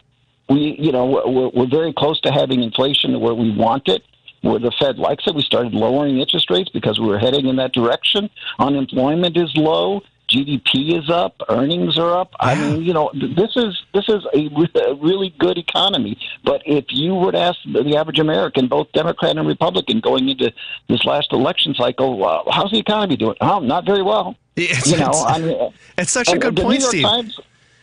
The New York Times coined the term, vibe session or vibeflation. Yep. In other words, there's nothing tangible. I just feel it. Right.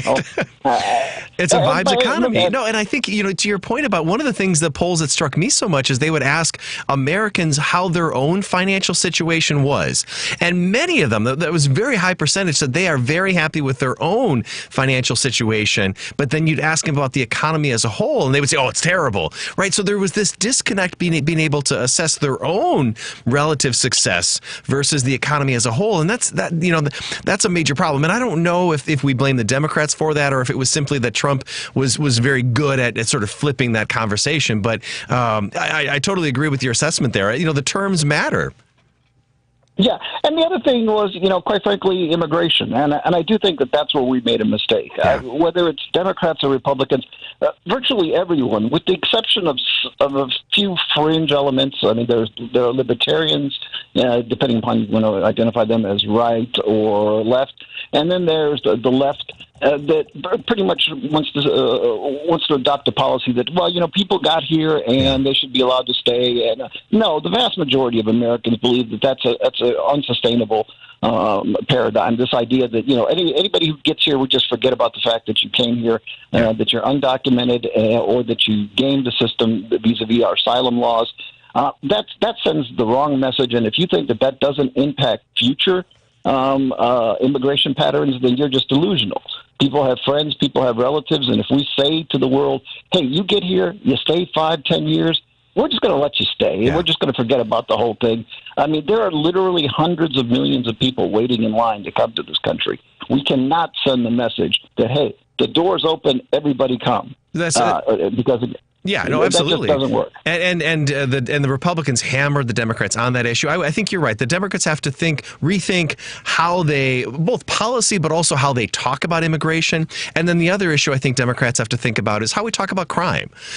Because Republicans also use that against Democrats in the election, right? I mean, all you heard out of Republicans on Donald Trump was, defund the police. The Democrats want to defund the police. And that doesn't help. Now, I will say, I think Democratic mayors have been much better about talking about crime of late. So I think the rhetoric, the language matters. But yeah, now Steve, you're the political scientist, right? I've got the right Steve?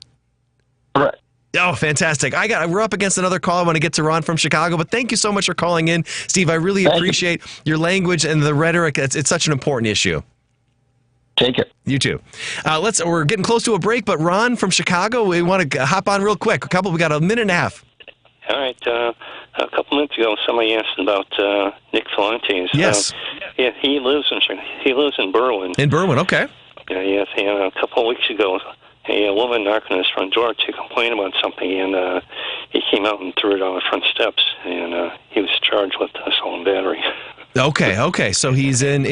Right, and we think about these, I don't know the right term, agitators who are likely to play more prominent roles in our political system, stirring it up. And we can think about, Donald Trump is also one form of agitator, but Fuentes and others are different types of agitators, those who may be comfortable using violence. And then you think about them in tandem.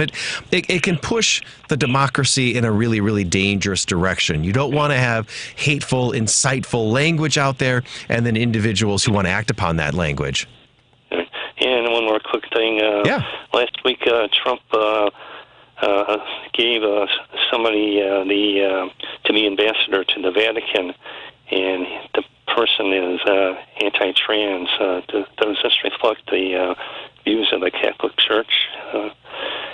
That's an interesting question. That is a really interesting question as we sort of think about, where the Catholic Church is, and it's also in a transitional moment, right? It's sort of thinking where it wants to move in the future, the potential of a new pope moving forward. So much like the American democracy, the Vatican is also shifting and trying to decide whether it wants to shift back in a more conservative direction or whether it wants to continue or it wants to move in a more progressive direction. I would guess conservative, but I'm far from the expert to weigh it on that. Well, Ron, we are up against the break. Thank you so much for calling in and offering a little bit of insight there. All right, we need to move to a break. When we come back, we are going to be joined by Professor Dr. Suzanne Chod, who's a professor of political science of American politics, and we're going to start by talking about another constitutional convention, and is that likely to happen? So this is WCPT. We will be back in just a minute.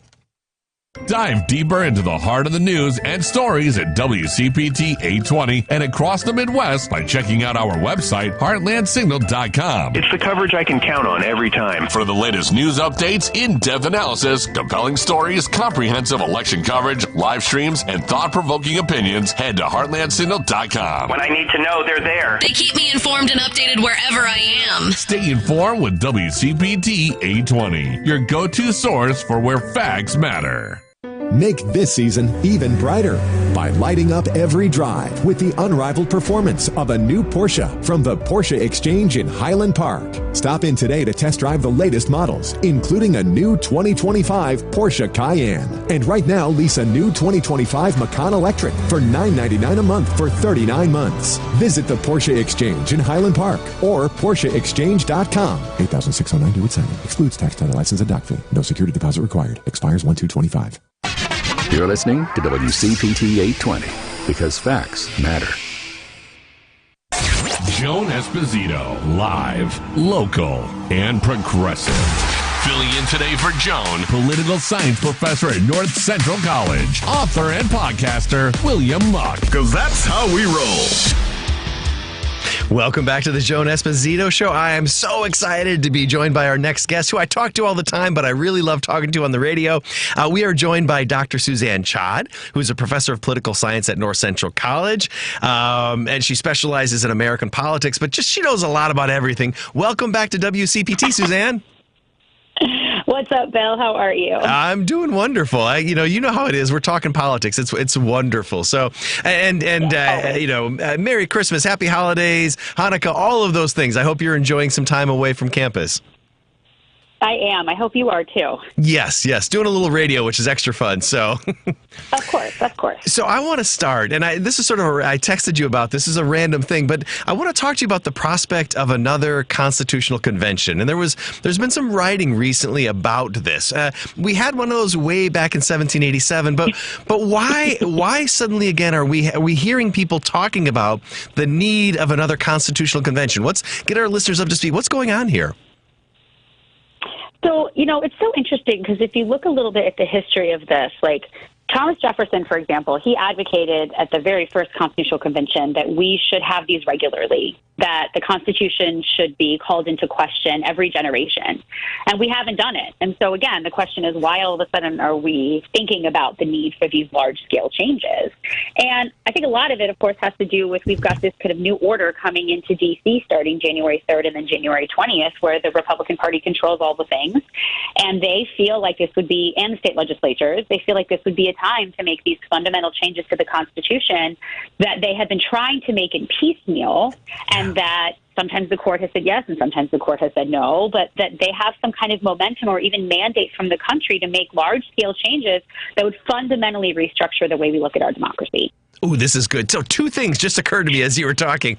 One, sort of thinking about the historic role, right? Thinking about how the founders understood constitutional change. And then the second part, what's going on within the Republican circles right now. So you mentioned Jefferson, and that he was of the opinion we should rethink and adapt and upgrade our Constitution frequently. And now that's not what's happened.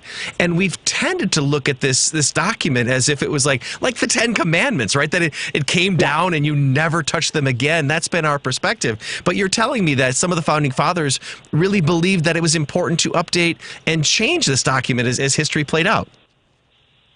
Yeah, and we can point to two things, one of which is one we always talk about, and the other is this idea of Jefferson's notion of the Constitutional Convention. I mean, just the fact that we have an amending process to our Constitution suggests that there's going to be things that have to change, that as the country shifts, priorities shift, the world shifts, that we're going to need some type of a flexibility in the document to make changes. And of course, we've done that, 27 times, but that's not a lot in a 200 and some odd year history, right? So, and they make it hard. Right? You have to have 2/3 of Congress and 3/4 of the state legislatures. And so it isn't supposed to be easy, and that's on purpose, right? I mean, we look back at the way the founding fathers talked about writing our documents from the Articles of Confederation through the Constitution, that it should not be open to the popular passions of the people. It should be hard and slow and laborious to make changes to a democracy. And so it is hard, as it should be. But now, this idea that we should never change it and that the framers are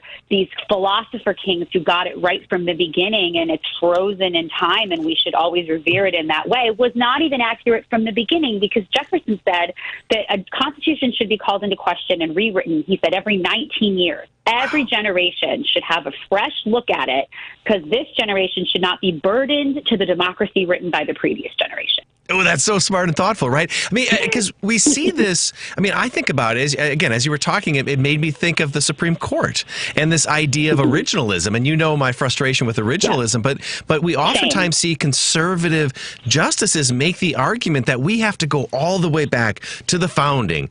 What did they either write or what was their intent, and look at the founders. And again, what I'm hearing from you is that they didn't all agree, but also many of them believed that it was important to change, right? So the idea of originalism always strikes me as being on sort of shaky ground, that we should go back and assume that individuals in 1787 were the right ones to think about globalization and women's rights. And I think it's curious to sort of see that philosophical difference. Yeah, I mean, they weren't the ones we should be looking to talk about things like globalization and women's rights, because they didn't believe in those things, right. Nor did they believe that those, right? Yeah. I mean, also think about in 1770s and in 1787 into the 1790s, when we finally got the Bill of Rights added, that there was no anticipation we would be a superpower and we would have a globally interdependent world that would necessitate globalization, right? So, like, that wasn't even in their radar. And even though Abigail Adams told John to not forget the women, like, they obviously forgot the women, and they weren't anticipating to bring them in, nor people who were enslaved, or to a conversation I'm sure we'll have eventually, immigrant populations, right? Even though they were all immigrants themselves. So it's frustrating. I have similar frustrations to you about originalism, especially the way kind of Scalia has talked about it before, is that we just have to look at the words as they were written and have this sort of literal interpretation of what the words say, nothing more, nothing less. But I tend to be more like Breyer, who talks about what was the spirit behind the words that were written by the framers. And that flexibility does not mean that we can't look at the words and say, okay, we think that this is the literal interpretation, but also 200 and some odd years later, how do those words apply to our current state? Right. I think that's where we should sit. So you talked about that there is some value in making it difficult to change the Constitution. And that makes sense to me, right? You don't want it to be like a legislature where every term there's a new law. But is the United States, is it too difficult to amend and change the Constitution? And I'll say this before we get to all the Trump stuff, right? I mean, just sort of thinking in the abstract here. Yeah. I mean, I'm sort of, to be honest, like kind of two minds about this. I don't think that the way that the Constitution is written in terms of how we amend it was intended to be so hard we couldn't do it more than we've done it, right? I think that because we had fewer states, and so it wasn't as tall of an order to get 3/4 of state legislatures, and we had parties that weren't as far apart from one another, and the chambers were smaller at the time, and so you maybe could get 2/3 of Congress to agree on something, especially if you think about what amendments we've had and when they've been passed. They're typically in times of crisis and large change, right? And there was a necessity for it. And so, but what I think, so the second part of it is, I have students who've always said this, and I so agree, is that we shouldn't blame institutions. We should blame the people who manipulate the institutions. And as an institutionalist, I love that because it takes the pressure off the institutions, right? That because of the way in which these rules the framers wrote and within the Constitution can be manipulated by people who have either ulterior motives or nefarious motives or trying to roll us backwards, that they have sort of used it in a way that has now kept the parties so far apart and the chamber so far apart from one another that it seems insurmountable to make some kind of changes to the Constitution. Right. And because you see, it's very rare to see those efforts. That's why the whole effort to have another constitutional convention sort of struck me as unique. Now, as I think about it, I mean, if I was at that constitutional convention, the couple things that would jump out at me right away are the Senate and the Electoral College, right? These are the things that I feel like in the field of political science get the most conversation because they tend to be, at least in my estimation, the most anti-democratic, right? When you think about Wyoming and South Dakota having, the same representation in the Senate as California, that feels to have gotten far removed from core democratic principles. The same thing with the Electoral College, right? We see that disconnect. Is it your sense that, I mean, as you think about the ways in which, again, postponing the Trump conversation, as you look at constitutional reform, what jumps out at you as necessary? Yeah. Well, so, and I know we'll get to this. There's the way you can amend the Constitution without a constitutional convention, and then it's the chaos of having all this discussed at a constitutional convention, right? So if we kind of take them apart from one another, if we're thinking about the things that maybe we should do to not even preserve our democracy, because it's always been exclusionary, but maybe get it closer to the democracy that was promised, then, again, we talk about things, to your point, we talk about getting rid of the Electoral College. We talk about reforming apportionment in the Senate. I think those are two things. I think there's a conversation one political scientists have in particular, which doesn't necessarily require constitutional amendments, is like rethinking the primary process. Should we have them at all? Should we make the size of the House bigger and switch to proportional representation? And should we no longer have single-member districts? I mean, there's a litany of things that political scientists have suggested that if we have to make these kind of wholesale incremental changes to get us closer to this promise of democracy, right? And as someone who wants us to get as close to the potential vision of the framers as possible, but also someone who was locked out of that vision from the beginning, I find sometimes that to be a hypocritical claim, like, let's get it closer to the intention. It actually works exactly as it was intended right now, right? Yeah. It works exactly as it was intended. So how about we get closer to not having an exclusionary democracy? And I think, to your point, that's about looking at reforms to our electoral system that also might open it up for people who were locked out to not only feel like they have a place in it, but a place to run and serve in it. This is such an important point. And now there may be some who would push back and say, well, that feels like it will be partisan. But talk to me, explain to me why it's not and why it's so important to pursue changes that enable the democracy to get closer to the ideal vision.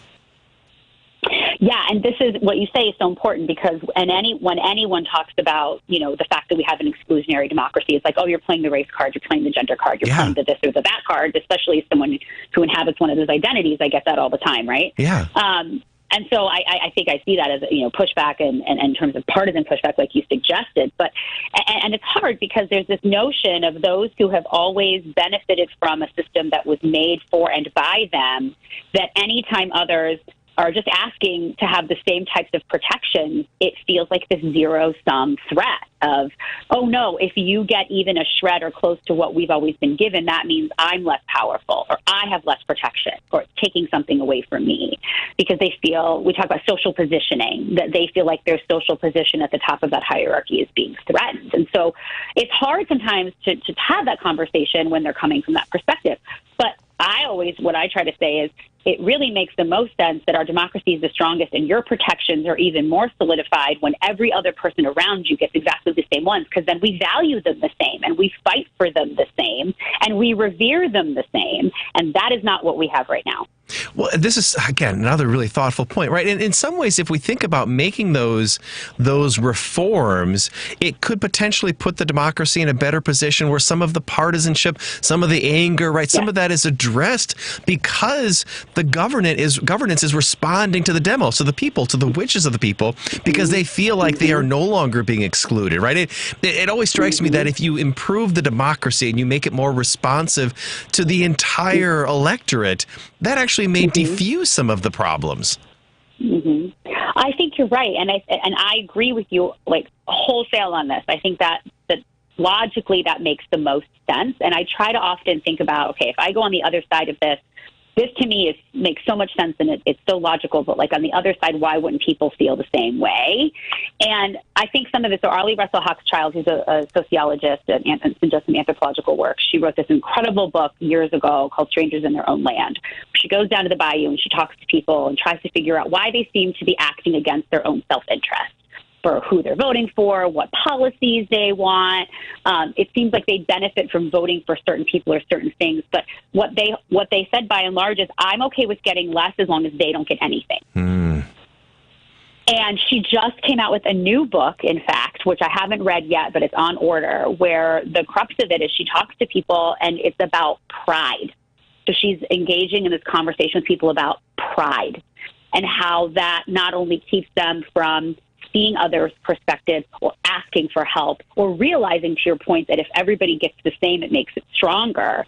It's holding on to this sort of pridefulness, and some of that's wrapped up in identity, but some of it is not, that keeps them from sort of seeing the other sides that would make things stronger. I'm really excited to read her book and see kind of what she says about this. That sounds fascinating. And we should be honest with the challenge that the United States faces, right? I mean, it's really the first grand experiment in trying to run a multiracial democracy, right? It's really difficult to do, especially when you have different perspectives. And as you noted, groups who feel like their privilege is being removed, it creates these dynamics. So the challenge of multiracial democracy is a long and hard one, but it potentially sets a good example for the rest of the world who's also moving in that direction. Well, all right, we got to take a quick break. When we come back, we're with Dr. Suzanne Chod, and now we're going to jump and think about what the Republicans are trying to do with their potential constitutional convention, what that might look like, and whether they're going to address the concerns that Suzanne has raised. We'll be right back on WCPT.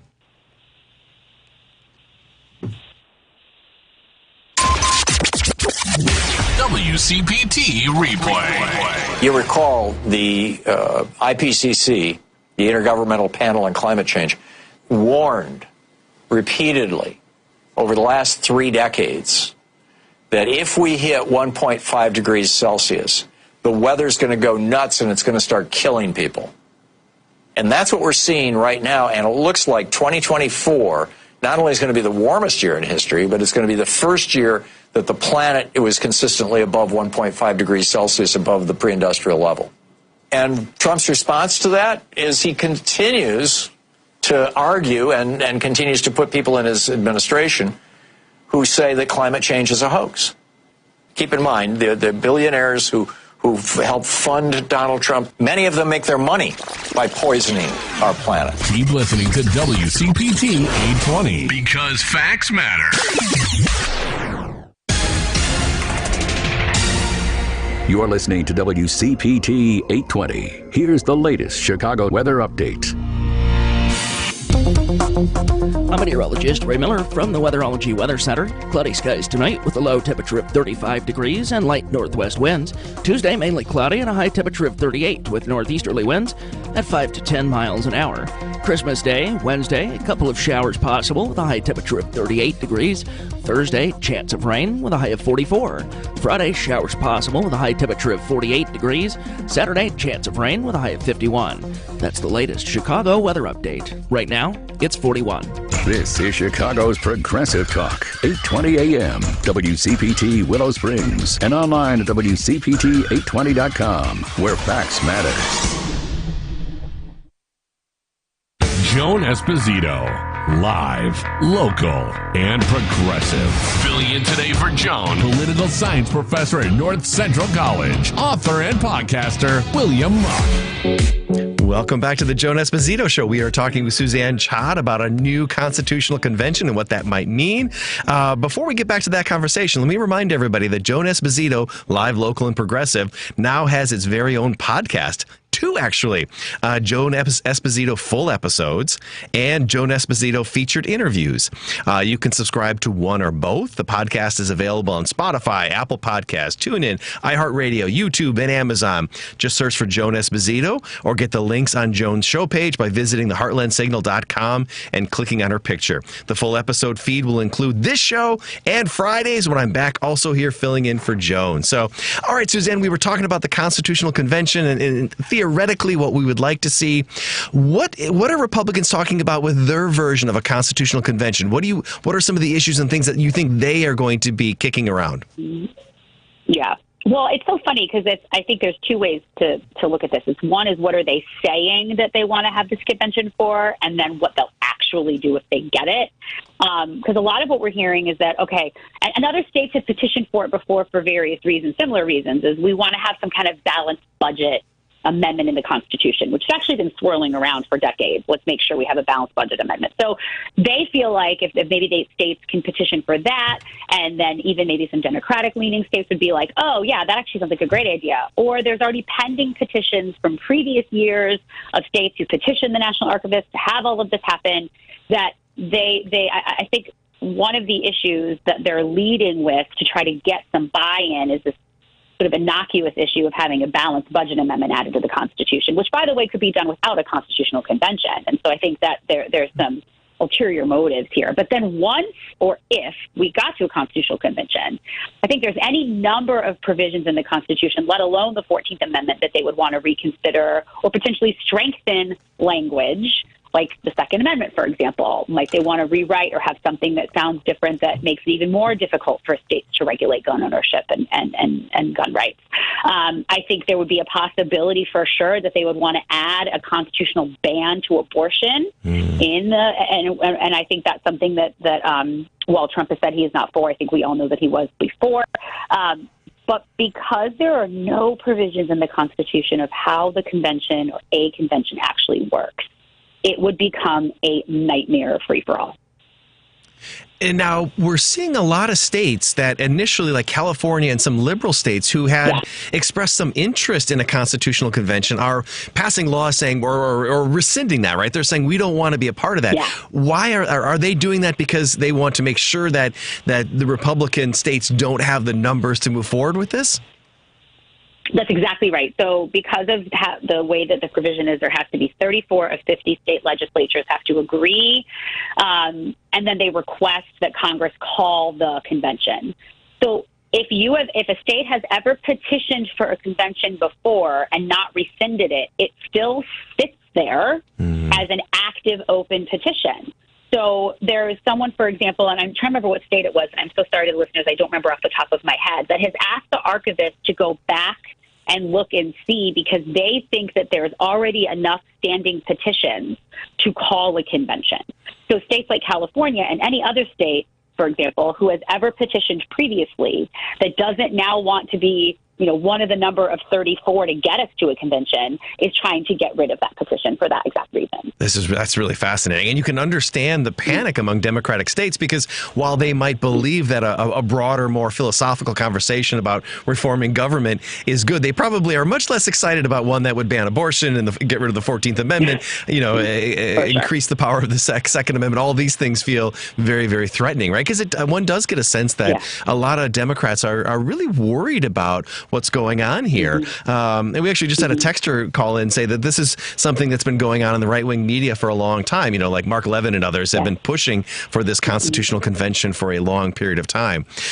You mentioned the 14th Amendment, and Trump has been spending a lot of time lately talking about that, specifically saying that he can get rid of birthright citizenship. Can you explain for our listeners what's in the 14th Amendment as it relates to this issue? And is he right? Can he just get rid of birthright citizenship? Yeah. So the 14th Amendment is so interesting because it is arguably the most important amendment in the entire Constitution. It was one of the Civil War amendments, and so there's 5 sections of it, and actually all of them have specifically to do with the aftermath of the Civil War. But particularly Section 1 of the 14th Amendment, which specifically says, and I will read the language, I think it's important. At the very first line says, all persons born or naturalized in the United States and subject to the jurisdiction thereof are citizens of the United States and of the state wherein they reside. That's what birthright citizenship is. If you are born in the United States, unless you're born to a foreign diplomat in the United States who is not under the jurisdiction of the United States, you are a citizen, and all the privileges and immunities and protections a citizen gets, you get. And so what has become incredibly problematic, we could go back, but let's just go back to 2015 and 2016, where basically Trump gets elected because he makes immigration the main issue, and talking about, and I hate this particular language, and I will use it only for effect because it probably will resonate with some. They've heard it, is this idea of an anchor baby, right? That instead of calling it what it is, which is a birthright citizenship, using that language to suggest that birth tourism, which is something he talks about, right? Yeah. Someone's going to cross the border to have a baby here so that baby can be a U.S. citizen. What he is now saying is that shouldn't happen. And unless one of your parents is a U.S. citizen, even if you're born here, you should not be a U.S. citizen. I can't say this clearly enough, that an executive order cannot revoke birthright citizenship. He can try it, and it will go up to the Supreme Court. And that's a separate conversation we can have if you want. Sure. But when he says on day one he can write an executive order to revoke birthright citizenship, he cannot. Okay, so that in the language that you read to us, it felt so clear cut, right? I mean, the 14th Amendment is, there's no ambiguity to this, right? I mean, short of being the child of a diplomat, like, you have your right to your citizenship. And I think it's likely that Trump will go with that executive order, which means then it is, as you noted, is likely to drift through the court system. I'm curious. I know you're not like a constitutional law scholar, but I mean, as you think about this, right? My thought is that there are a lot of issues that have made their way to the Supreme Court. Especially, I'm thinking about the immunity decision. I never thought that they would say a president has the level of immunity that they gave in that most recent ruling. That basically any constitutional authority granted to the president, they would be immune for. are we likely to see a repeat if this case makes it to the Supreme Court, or is the language so clear-cut that even that even some of the most conservative justices can't find a way to get rid of the 14th Amendment? Yeah, I mean, this is the question, right? So I will say a couple of things about this. The first of which is, and this goes back to our conversation about originalism, right, is that if you really want to test originalist philosophy, it's with this case. Because to your point, the language is so incredibly clear-cut. Yeah. So as an originalist and you're reading this, how do you read this and say, well, there's a squishy nature to this that we should probably reconsider, right? But because of the justices that are on the court and the rulings that they have engaged in previously, like the immunity case you just mentioned, I would not be surprised if it was more up for interpretation than it should be for that reason. But I will say here just quickly that the 14th Amendment, as clear-cut as it is written and as clear-cut as it sounds, the application of the 14th Amendment widely, since it was added to the Constitution in the 1860s, has been super uneven over time, right? Who is considered a citizen? Who is one of the provisions that talks about, a state cannot make a law that takes away the privileges and immunities of citizens of the United States, right? And so then they have a federalism question of what can states do versus what the federal government can do. Who is oppressed and by which level of government? What does citizenship mean? Mm-hmm. Like Anthony Kennedy in Obergefell says one of the fundamental rights of citizenship is marriage. That wasn't something that the people that wrote the 14th Amendment probably thought of before, but Kennedy has said that is a right of citizenship. So there's been this stretching and unequal application of the 14th Amendment over time. And there's some precedent for questioning it, but it's been a long time. Sure. And it's never been questioned with something so fundamental as birthright citizenship. Interesting. Now, you were talking more broadly about the 14th Amendment, and you are a huge fan of the Netflix series Amend. Do you want to maybe quickly, before we go to break, tell the listeners about this? Because this is, you mentioned this to me, and I found it to be so engaging. Yeah, thank you. I will do a huge plug. In 2021, Netflix made a 6-part documentary called Amend, which is all about the 14th Amendment, about why we have it, about the pushback against it, about how it's been unevenly applied, and 4 distinct communities across time where the 14th Amendment has not applied equally to, more minoritized communities. And I think what I love about it, I think, Bill, what you do as well, is that, there's some celebrities in it and they take some dramatic liberties, but these are scholars and historians. These are people who have lived it, who are experts in this. And you really get the sense of why we need a 14th Amendment that applies equally to everyone and how devastating it's been to communities when it hasn't been applied that way. Highly, great holiday binge. Highly recommend watching. It is just fantastic. It's so well done and so intellectually engaging, and especially, as you noted, with the conversations about immigration and women's rights and LGBTQ rights. I mean, it really is an extraordinary documentary. All right, we got to move to a break. When we come back, we got Suzanne for one more little segment, and we'll talk about, I want to get her take on Elon, what he's been up to, maybe thinking about the role of Trump in the media. We'll kick around some more questions of American politics with Dr. Suzanne Chod when we come right back on WCPT. Was the night before Christmas when all through the house, not a creature was stirring, not even a mouse. The stockings were hung by the chimney with care, in hopes that St. Nick would soon be there. The children were nestled all snug in their bed, but visions of dentures ran through Nick's head. And Mama in her kerchief holding his teeth, wondering how we could ever afford this grief. When out of the kitchen arose such a clatter, I sprang from my bed to see what's the matter. We need Dr. Pellick and her total dentistry crew to fix Nick's smile and make him like new. And then in a twinkling I heard the ring, praying Dr. Pellick's office we'd be seen. She got us in and took care of Nick's grin. His eyes, how they twinkled, his dimples, how merry. His cheeks were like roses, his nose like a cherry. Grateful was Nick for the total dentistry team. And then they exclaimed as he drove off site, share a smile with someone and may your holidays be bright. Total Dentistry, a general dental practice like no other. 847-358-2477. Or visit us at totaldentistry.org.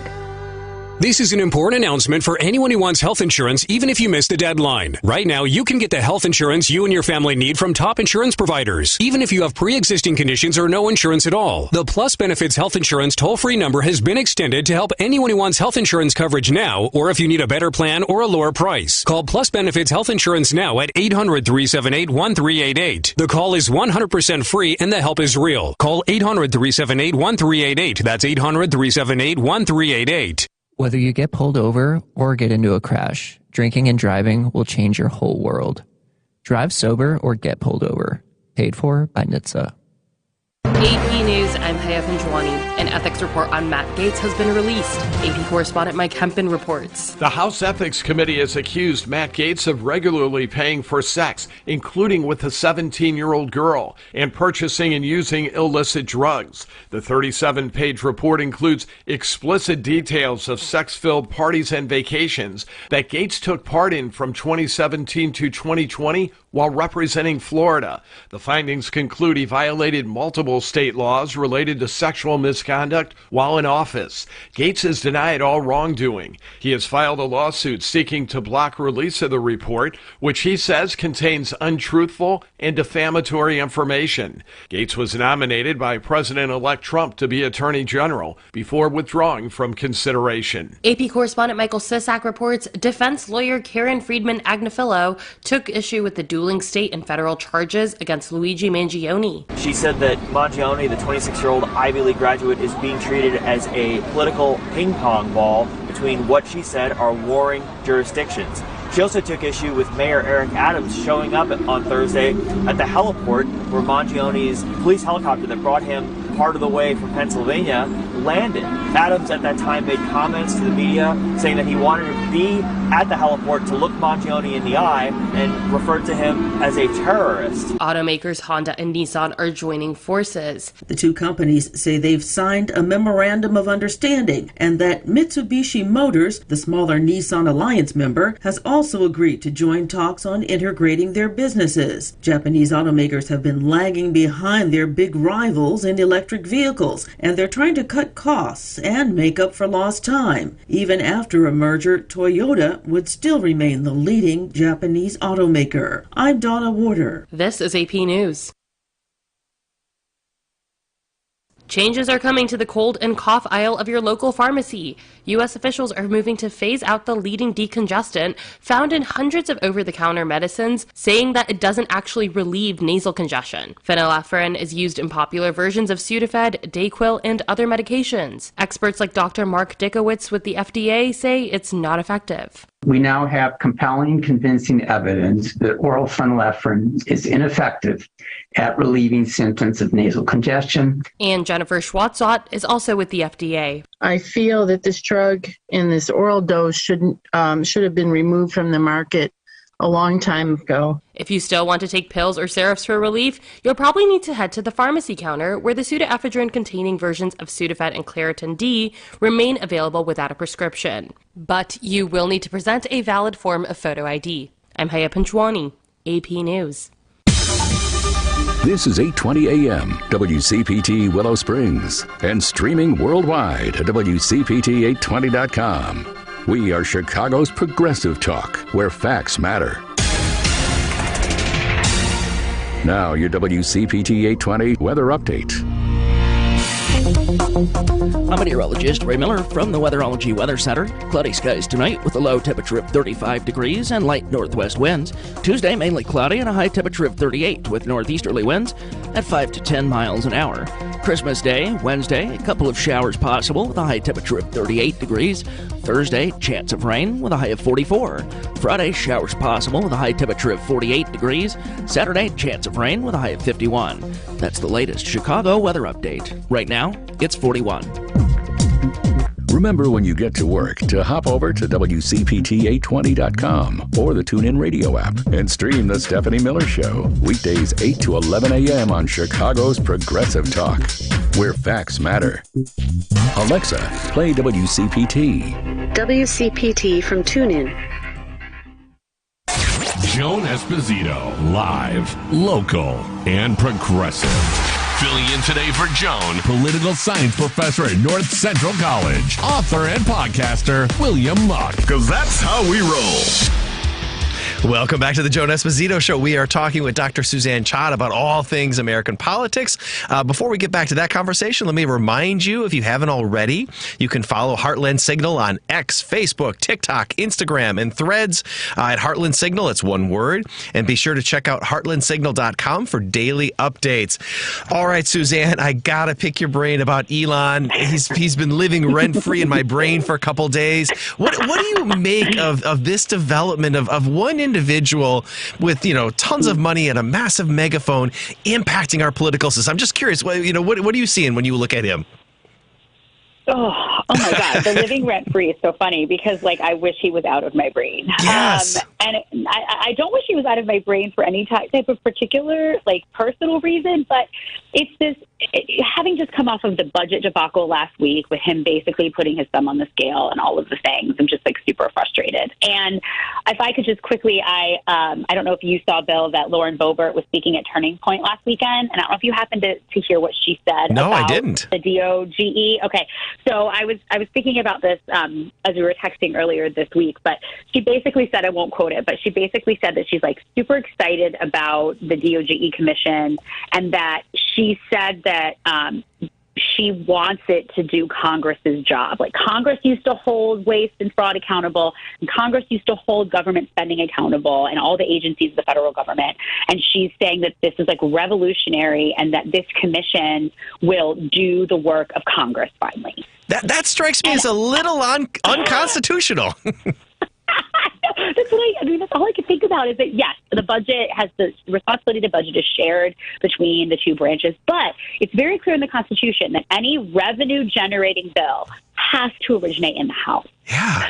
And so if the majority party in the House, I'm not saying that Boebert speaks for all Republicans, but I think we heard the language, let's clear the runway for Trump with that budget battle last week, that if they're so willing to give up one of the most important authorities the House has in order for Elon Musk to have all of the power of what the government spends on and how, that is a clear violation of constitutional authority, and one that if I'm sitting in government, regardless of the side of the aisle, I have a problem with the separate institutions sharing powers right now. Yeah, absolutely, right. And usually we see Congress doesn't want to give up its power. Sometimes they'll be deferential to the executive branch, to the president, especially in matters of foreign policy, but they also want to continue to have a voice. And it's really extraordinary to see members of Congress say, nope, we don't want to do our job anymore.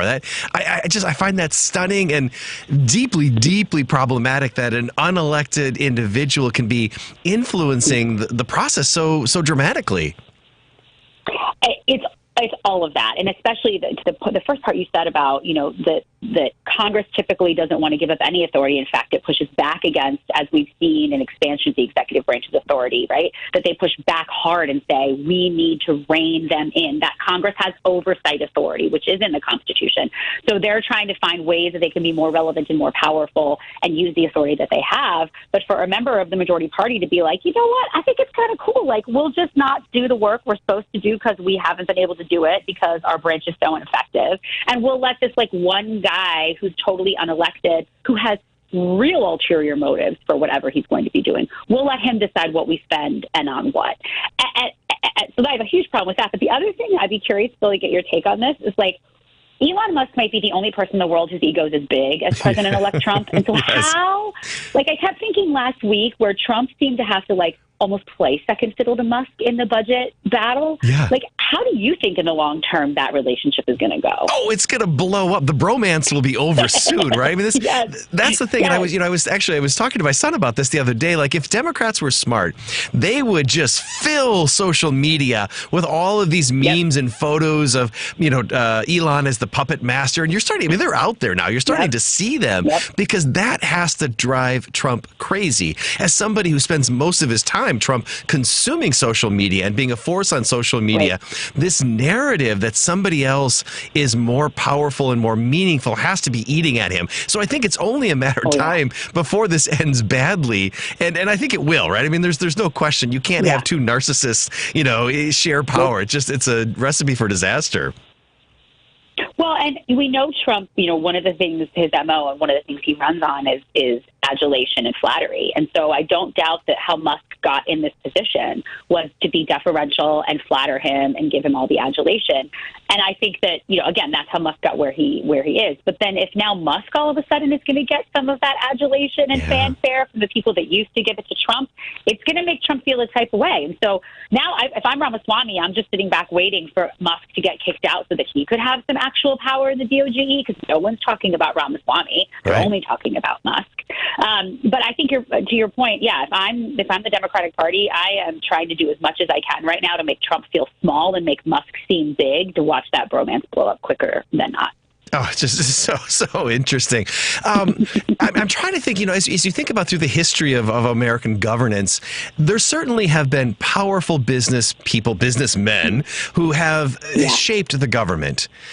I don't remember anybody. I mean, I'm thinking about Rockefellers and all of them, but none of them were so open, right? This is like oligarchy in your face, where Elon is right there and he is saying all the things publicly. Like oftentimes, the business people want to be pulling the strings behind the scenes. It's unique to see somebody so openly embrace that role and just sort of say, yeah, this is who I am and this is the power I have.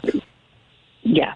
So I think, yes, that, and then also people are like, I think this is great. Let's have more of this, right? Like, let's get a second helping of this, because he is not only doing it so out front and so unapologetically, and maybe we're at the point now where we're so numb to business people running the country from behind the scenes. We're like, well, at least someone's saying it out loud. So maybe it doesn't feel as bad to us, but it still feels gross to me. But then the second part of it is that the members of government who are elected to do the actual job he's doing as an unelected person are like, yeah, he also seems like the good choice for this.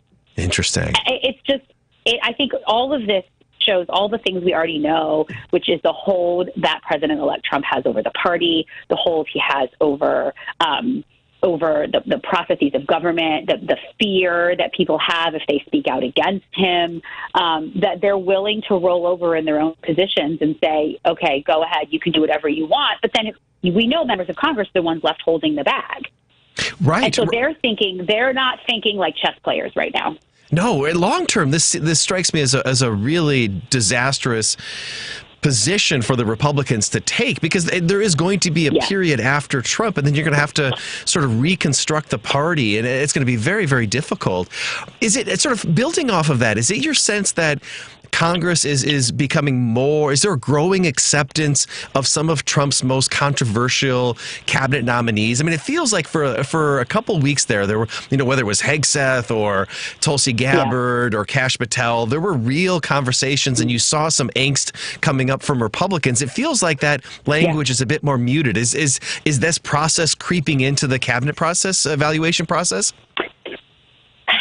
I've been thinking about this, and I think that might be part of it.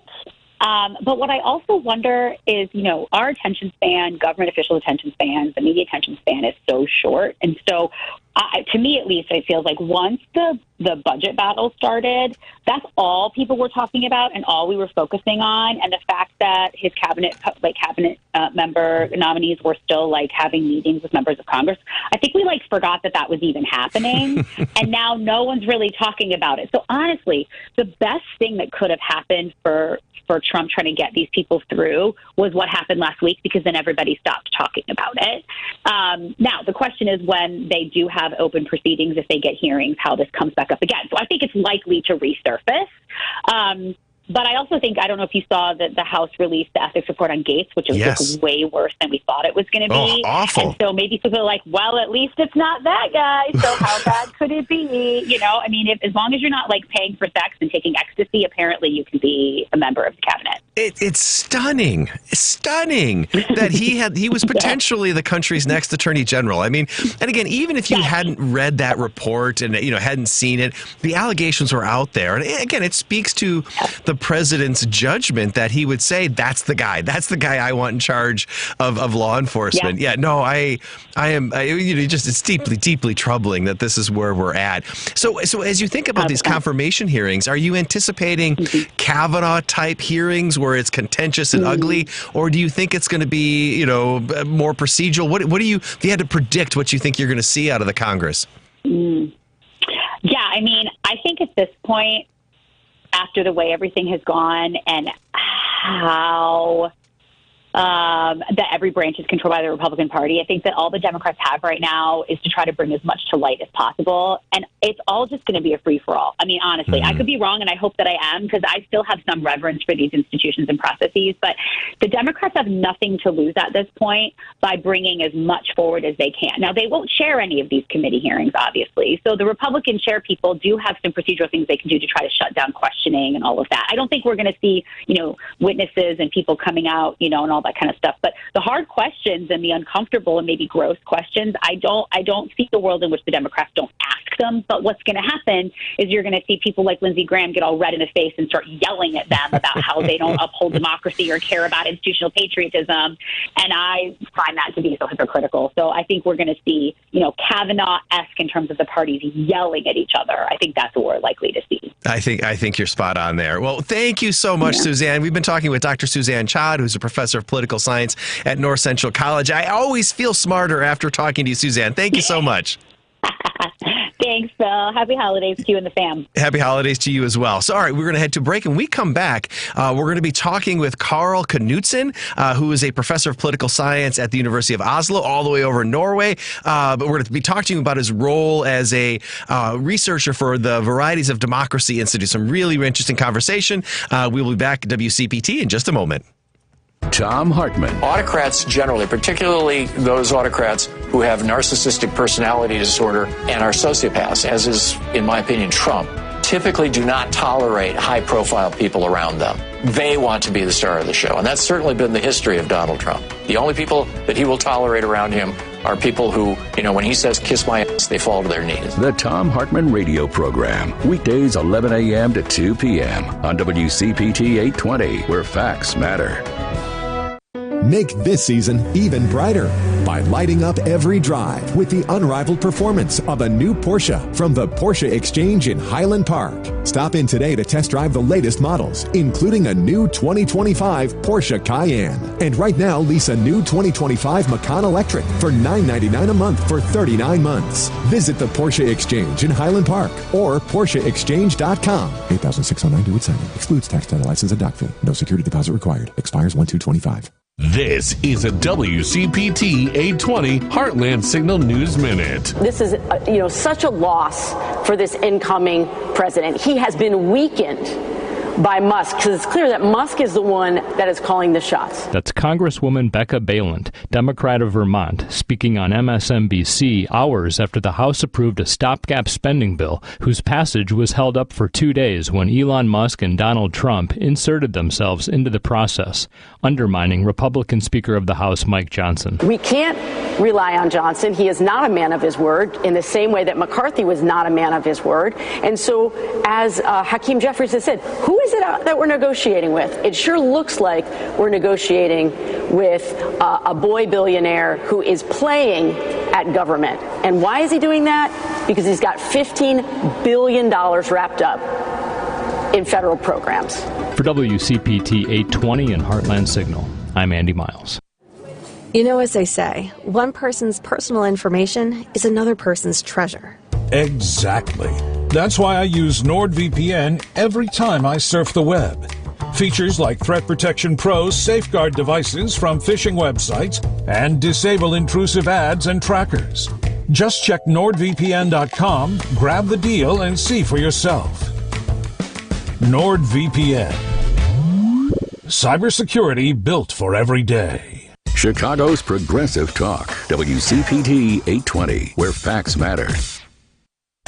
Joan Esposito, live, local, and progressive. Filling in today for Joan, political science professor at North Central College, author and podcaster, William Muck. Because that's how we roll.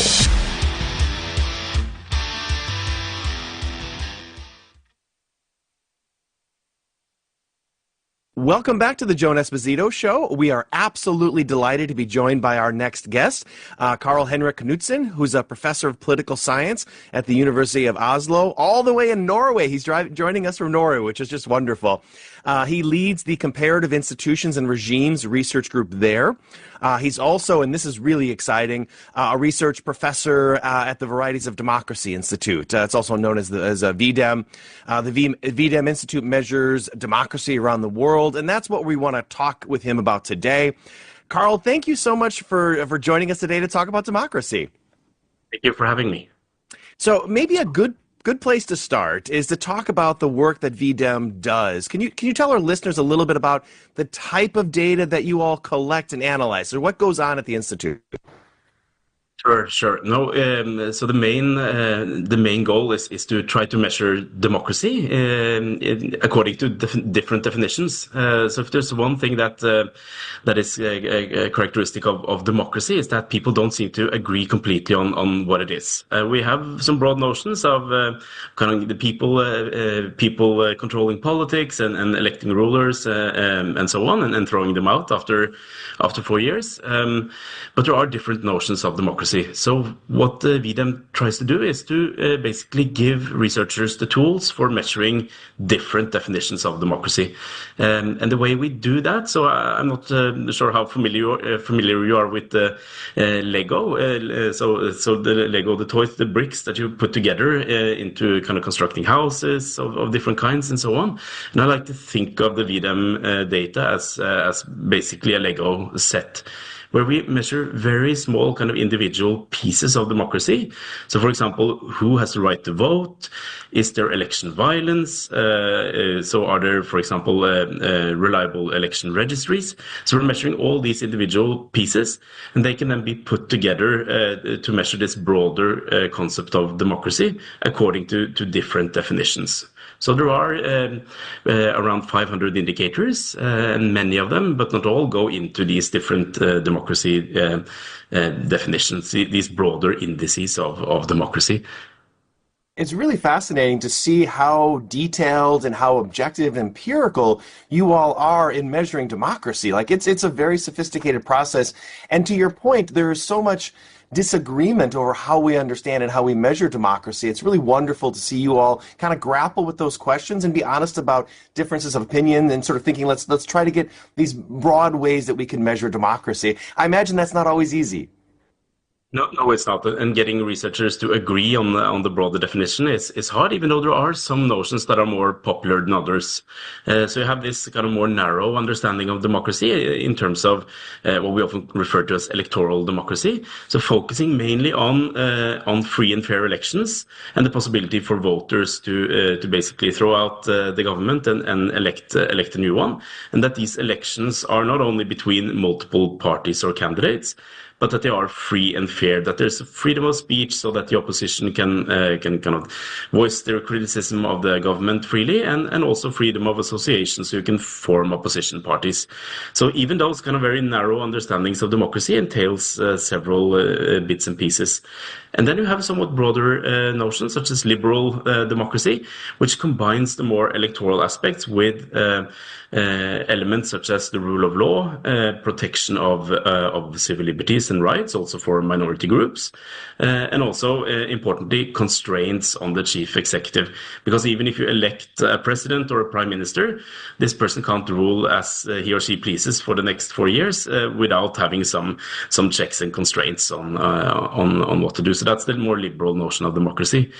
But in terms of it being so the objectivity of measurement, I think one key or very tricky issue that we often face when trying to measure democracy is that some things are very easy to determine and agree on, for example, by reading the Constitution.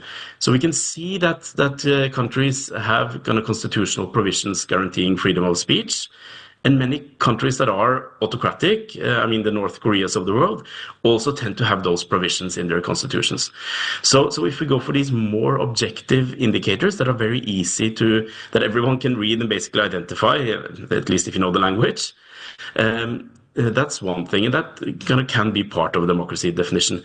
But what we're really interested in when it comes to democracy is how do these institutions function? So not what happens on paper, but actually how do governments and others go about in, let's say, protecting the freedom of speech in practice. So, for example, if journalists are afraid of retribution, it doesn't matter if they have kind of formal freedom of speech rights, because they won't dare to write what they mean in any case. And detecting, for example, self-censorship, that's really, really hard. And that's where people start to differ in terms of, well, how do we go about in measuring this if we want to kind of measure democracy in practice? So I know I've been talking for a while now, but just to give you a short hint at what is the key solution for VDEM, that is basically to ask people who have done research on these elements of the political system in the countries. For example, if you're studying elections in the United States, you will be asked to be a country expert for VDEM and then rate how these institutions function in practice. And then we ask multiple experts, because kind of one individual expert might have a very kind of different judgment than another. So we ask multiple experts, and then we have a methodology for how to aggregate across experts and adjust the scales. So I'm sure we can talk more about that, but it's more technical. It's really sophisticated, but it gives you a really good sense of democracy, right? When you have that level of clarity and then that number of voices all contributing. Well, maybe can we talk a little bit about, some of what I find most interesting about your work are your executive summaries, and you highlight the global trends in democracy. And to be honest, some of them have not been particularly good. So you can tell us a little bit about the trends in democracy over the last years. Like, what are you seeing when you look around the world in terms of the measures of democracy? So this is also kind of more generally among democracy scholars been one of the more kind of intense debates over the last few years. So I think if you use most conventional measures of, or if you use conventional measures of democracy, some going beyond VDEM, looking at other measures as well, what you do see is at least a stagnation in global democracy levels over the last 10, 15 years. And most measures do show that democracy on average is declining across the world. So that doesn't mean that there are some countries that are going in a more democratic direction, but they are being outnumbered by countries going in the wrong direction. So I think this is pretty. I think there's close to a consensus that there is at least no improvement in democracy over the last 15 years, and seemingly there's a decline. How steep that decline is depends a bit on how you measure it and things like that. But importantly, it depends on how you treat different countries. And by that, I mean, if you take a global average and count all countries equally, so for example, India and the small countries such as Norway equally, the trend doesn't look all that bad. I mean, it's still a negative trend, but the decline is smaller than we might kind of perceive from the media, for example, reporting about the death of democracy in different countries. If we weigh by population, however, if we count the Indias of the world or the United States of the world as larger, so because they have larger populations, and look at the average level of democracy or let's call it the democracy for the average global citizen, that metric has declined much more steeply. So democracy has especially been under pressure and declined in relatively larger countries. And this goes for countries in different regions of the world and countries with very different starting points. India is one good example. The United States has also kind of dropped a bit on some democracy measures over the last few years, but also countries such as Turkey, Brazil under Bolsonaro, even though there's been a reversal there. So some of these larger, kind of more important regional powers have had declines in democracy. So I think that's perhaps one of the more notable characteristics of the last 15 years, this decline in large and powerful countries. That was what I think struck me most about your most recent report, talking about that 71% of the world's population now lives in an autocracy. And because you're right, the different ways you can measure it. If you look at the total number of democracies versus autocracies, it's a little more even. But by population, 71% of the world world's population living in sort of non-democracies. And then also, the idea that, like you said, the trend lines. And one of the reports talks about that democracy is back to 1985 levels. And those are sort of stunning data points, because I think there's a sense that democracy is sort of inevitable and, coming out of the end of the Cold War, that eventually we would all be democracies. And the data is suggesting something else, that, as you know, either a stopping point or some backsliding. What should we take away from that data? So I should just note that kind of these VDEM Institute reports. So I'm not an author of those reports, even though they use the data. So these are my colleagues in Gothenburg who are writing the report.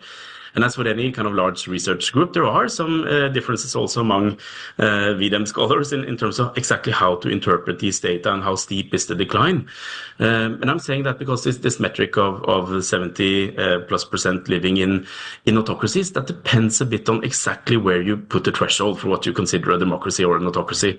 And most importantly, it depends on whether you put the threshold for democracy so high that India falls below it. So India is actually driving a lot of that change in the global population, and I think we could have a reasonable debate on whether or not India has declined so much that it's no longer a democracy. The measure that's used in the report provides a very kind of high benchmark, so that should be noted. But regardless of that, I think this notion that more people across the world are now living in autocratic countries, almost regardless of where you put the thresholds, than in, say, 2010 or 12, which was the peak year according to VDEM data. There's agreement on that fact. So absolutely. So you talked about India as one, and I think the size of the Indian democracy is so significant, and what we see moving forward out of India, I think it's a really fascinating case to see. Does India continue to sort of plug along, or do they have more backsliding, or do they turn it around and sort of follow the Brazil model? But you also highlight Greece and Poland and Hungary as the report highlights some of these other cases. What do you see going on in those countries that may be leading to some of this democratic decline? Yes, so I mean, there have been several. So this has been a main focus, I think, in the democracy research community. Is kind of we're seeing this decline all around us. So what characterizes these situations? I think there's, in addition to large countries being overrepresented, I think one thing that's been very clear about the last few decades of cases of democratic decline is that most of these episodes have been primarily driven by elected incumbent leaders. So these are leaders, often presidents, but sometimes prime ministers, who are elected in relatively free and fair elections, and then once in power, kind of start to undermine democracy from within. And these are often very gradual processes, so it doesn't happen overnight. You just simply don't shut down parliament and suspend the constitution and so on. But there tends to be some process where kind of small changes to, for example, the media environment or civil society environment, or kind of the softer supporting pillars of democracy are changed first, and then you tend to see more kind of adverse developments as you go along, sometimes also to the electoral system itself, making it very hard for opposition parties to compete in practice. So they might be able to kind of field opposition candidates, but the playing field in elections has become so uneven after these years of backsliding that it takes a real effort and kind of lucky circumstances, basically, for these opposition parties then to be able to actually win in the elections and throw out the incumbents who have been driving this backsliding approach. And I guess that's what happened in Poland, where a new government is now in place and has tried to revert several of the changes that Poland experienced over the last few years. But these are very difficult. I mean, for an opposition party to win in a democracy that's been reduced in quality, and where, for example, the government has tilted the electoral rules or used state resources for campaigning, they might buy up the main media channels and kind of more or less present propaganda to its citizens during the election campaign. So it becomes harder and harder for the opposition to win, and that's one feature that we see in these recent episodes, rather than, for example, military coups, which used to be more common in the 60s and 70s. This is such an interesting observation, right? elected Democrats using the tools of democracy to undermine democracy, right? And no, this is such an important point, and I think captures a lot of what's playing out. We need to take a quick break. We are talking to Henrik Knutsen. We will be right back on WCPT. If you're living with dry age-related macular degeneration or dry AMD, you may be at risk for developing geographic atrophy or GA.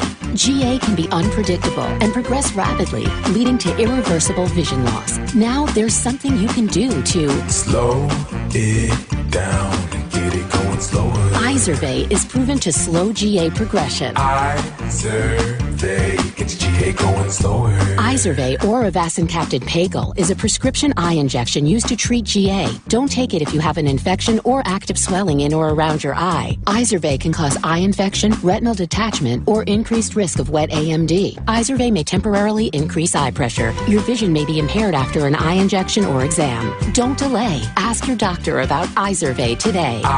Izervay gets GA going slower. Visit Izervay.com. That's IZERVAY.com. Paid for by Astellas Pharma. Hello, fellow progressives. Attorney Tony Moret here. I want to thank all the WCPT listeners who have put their trust in me. I know that nothing is more important to you than your family, and it is an honor to be trusted to help carry out your wishes. Planning your estate can seem overwhelming, but it doesn't have to be. My 30 years of experience will help guide you through this very important process to help preserve your family legacy. Whether it is drafting a living trust or a will, I will be with you every step of the way. In my practice, facts matter, so advertising on WCPT has been a perfect fit. We can get things started if you call me at 847-996-0496. The initial meeting is completely free and there's no obligation. All it takes is one phone call. My website is moreylawoffice.com. That's Morey spelled M-O-R-E-E. As I say, sometimes the first step is the hardest. But all you need to do is call me at 847-996-0496.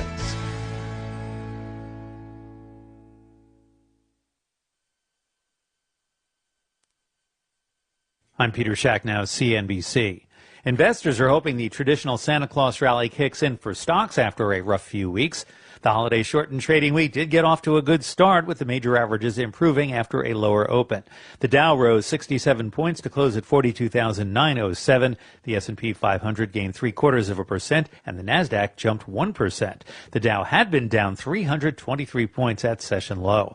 Among stocks on the move today, U.S. shares of automaker Honda jumped almost 13%. On word that Honda and Japanese rival Nissan will spend the next 6 months finalizing merger arrangements and creating the world's third largest automaker. Xerox is buying printer maker Lexmark from its China-based owners for $1.5 billion.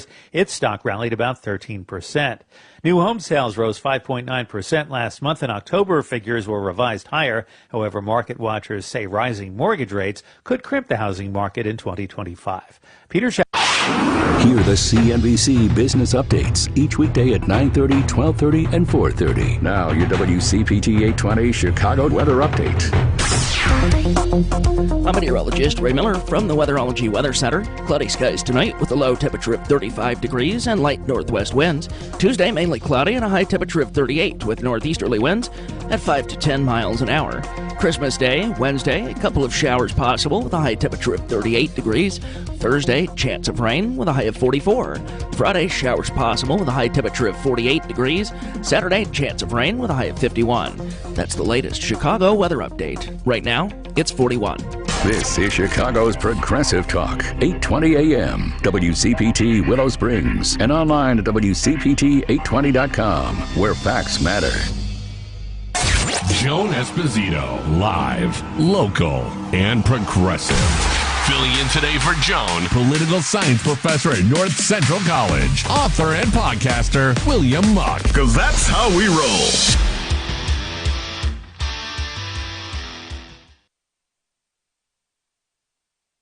Welcome back to the Joan Esposito Show. We are talking democracy with Professor Henrik Knutsen from the University of Oslo and the Varieties of Democracy Institute. And before the break, we were talking about these broad trends that we're seeing in democracy. And we ended that, and you were making the point that oftentimes leaders of these democracies use the tools of democracy to undermine that democratic system. And I think many of us in the United States are very, very concerned about the potential of that moving forward. So maybe we can shift a little bit and talk about what you are seeing in the United States, because we're having lots of conversations in the United States, but to have some expert and outsider eyes, when you look at the American democracy, what sort of jumps out at you in terms of trends and developments?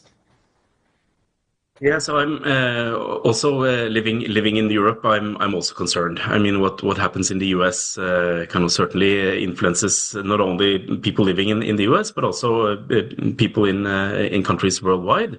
And if the United States democracy were to degrade and become clearly less democratic, I think that has repercussions for everything from international security to the international economy and for democracy support in other countries.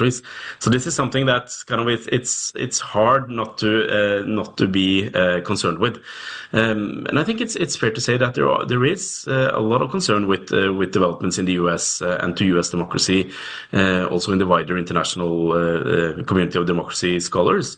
We have been seeing kind of many of the same challenges and trends in the United States as we've seen in other countries who have been in early stages of democratic decline. And I think one thing that our VDEM data shows moved quite early in the United States, and this is probably not a surprise to you, but it started moving also kind of way before the election of Donald Trump. It kind of was a degrading in indicators pertaining to the quality of public debate, public discussions, deliberation, the polarization of public debate. So for some kind of broader notions of democracy who looks into kind of the quality of discussions and how kind of politicians and voters talk to each other and find compromises and so on, that started moving quite early in the US. And there are other kind of elements that are kind of fairly stable. So the execution of elections, for example, and the protection of most rights. But I think the main concerns, obviously, it's hard not to think of January 6th and kind of this key cornerstone of democracy, that election losers accept the results and vacate their positions freely without violence. That's a key cornerstone to the functioning of electoral democracy. So that actually caught many people by surprise, that even this kind of key cornerstone of democracy was put under pressure. So that's obviously a signal that something is not right with the system, and of course especially then with Donald Trump pursuing this notion that the elections were fraudulent and not accepting the conclusions. And this is a really important point as well, because oftentimes we assume that the voters will make good choices, right? And that they will be. We have these high-level conversations about the strengths and weaknesses of candidates, and I think, at least looking at the United States from a domestic perspective, there were a lot of us that were frustrated with the level of that discourse, and even the American public. Some of the polling data suggested Americans did not think that if Donald Trump, he would accept, if he lost, he would accept the results.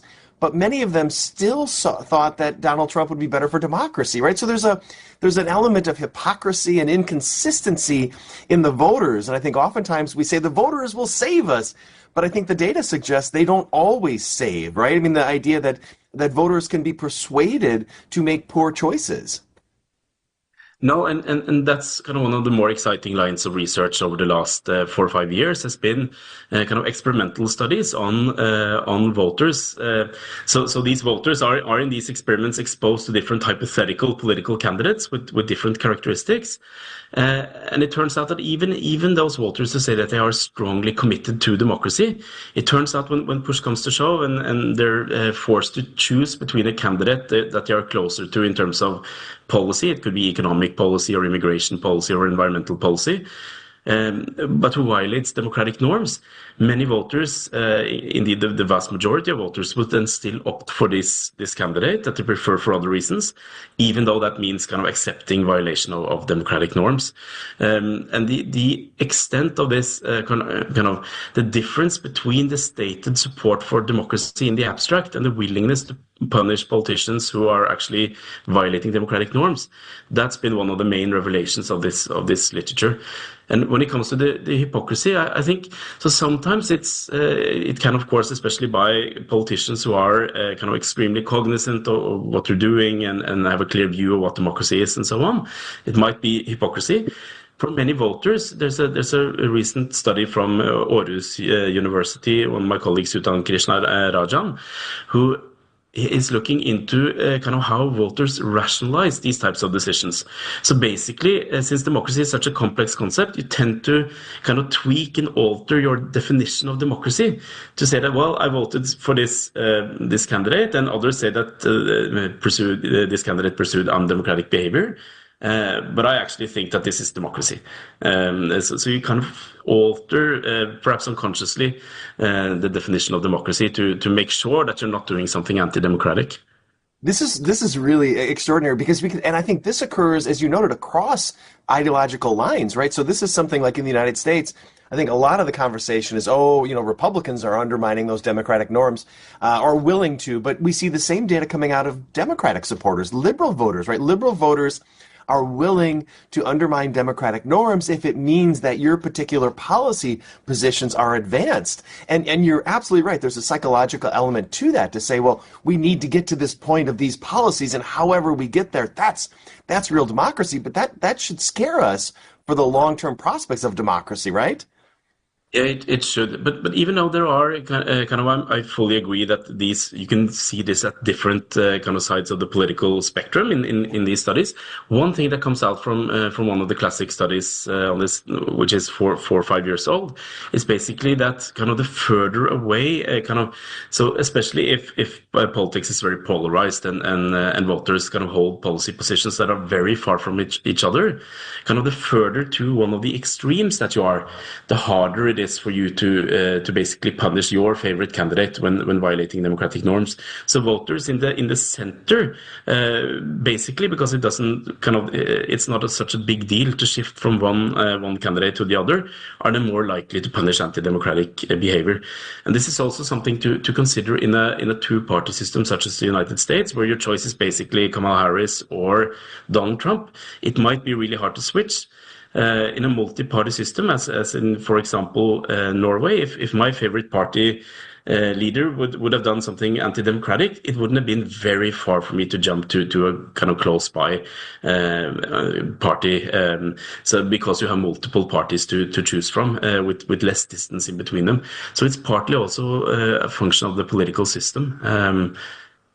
That's a really great point. Now, I think there's a lot of us in the United States who've argued for a multi-party system and the values of that institutional change, right? It doesn't force the sort of the tectonic movements that you see when you just have a two-party system and you say, well, the other guys are so terrible, I guess I have to embrace my party, which even if it's moving in a bad direction.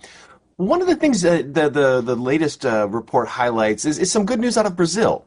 And that Brazil has been able to sort of right the ship. And maybe just talk a little bit about what's happened in Brazil, or maybe more broadly, what that suggests about the ability to curb backsliding, right? In the United States, there's fear of how do you turn the Titanic in a better direction. What are you seeing out of Brazil, and what does that suggest about the ability to curb some of these democratic ills? To be completely honest and say that my knowledge of Brazil as a case is a bit limited, so I'll try to talk in more general terms about kind of how to reverse these processes. I think so. This might sound a bit like a cliche, but I think kind of just this one silver lining of us observing these processes of democratic backsliding over the last few years is that we have become very cognizant that these things exist and that there are real threats also to very established democracies. Because these are kind of inherently very difficult processes to pinpoint and observe. So since they are gradual and since they often happen by law, by elected leaders, it's not entirely obvious when something is a violation of democratic institutions and norms.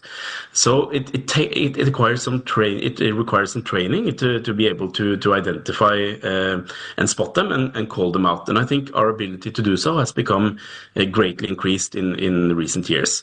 And I think that's so. Even if many voters do not punish kind of anti-democratic behavior, some do. So basically, being early, identifying the early warning signs, calling out anti-democratic behavior, trying to collect the opposition, and mobilizing for democracy. I think that's at least something that gives some hope, because oftentimes these processes are related to incumbent politicians who are in office, and the longer they stay in office, the more they can tweak and change the system in order to kind of make it harder and harder to remove them from office. So the opposition mobilizing in an election where, kind of despite the tweaking of the system, the incumbent candidate is so unpopular that kind of even a semi-rigged election will be hard to win. I think that's one of the main kind of chances for democracy. So defeating democratic backsliding by whatever democratic means you have left, as happened in Brazil and as happened in Poland. And then when you get this shift in government, I think there's always a temptation to then say,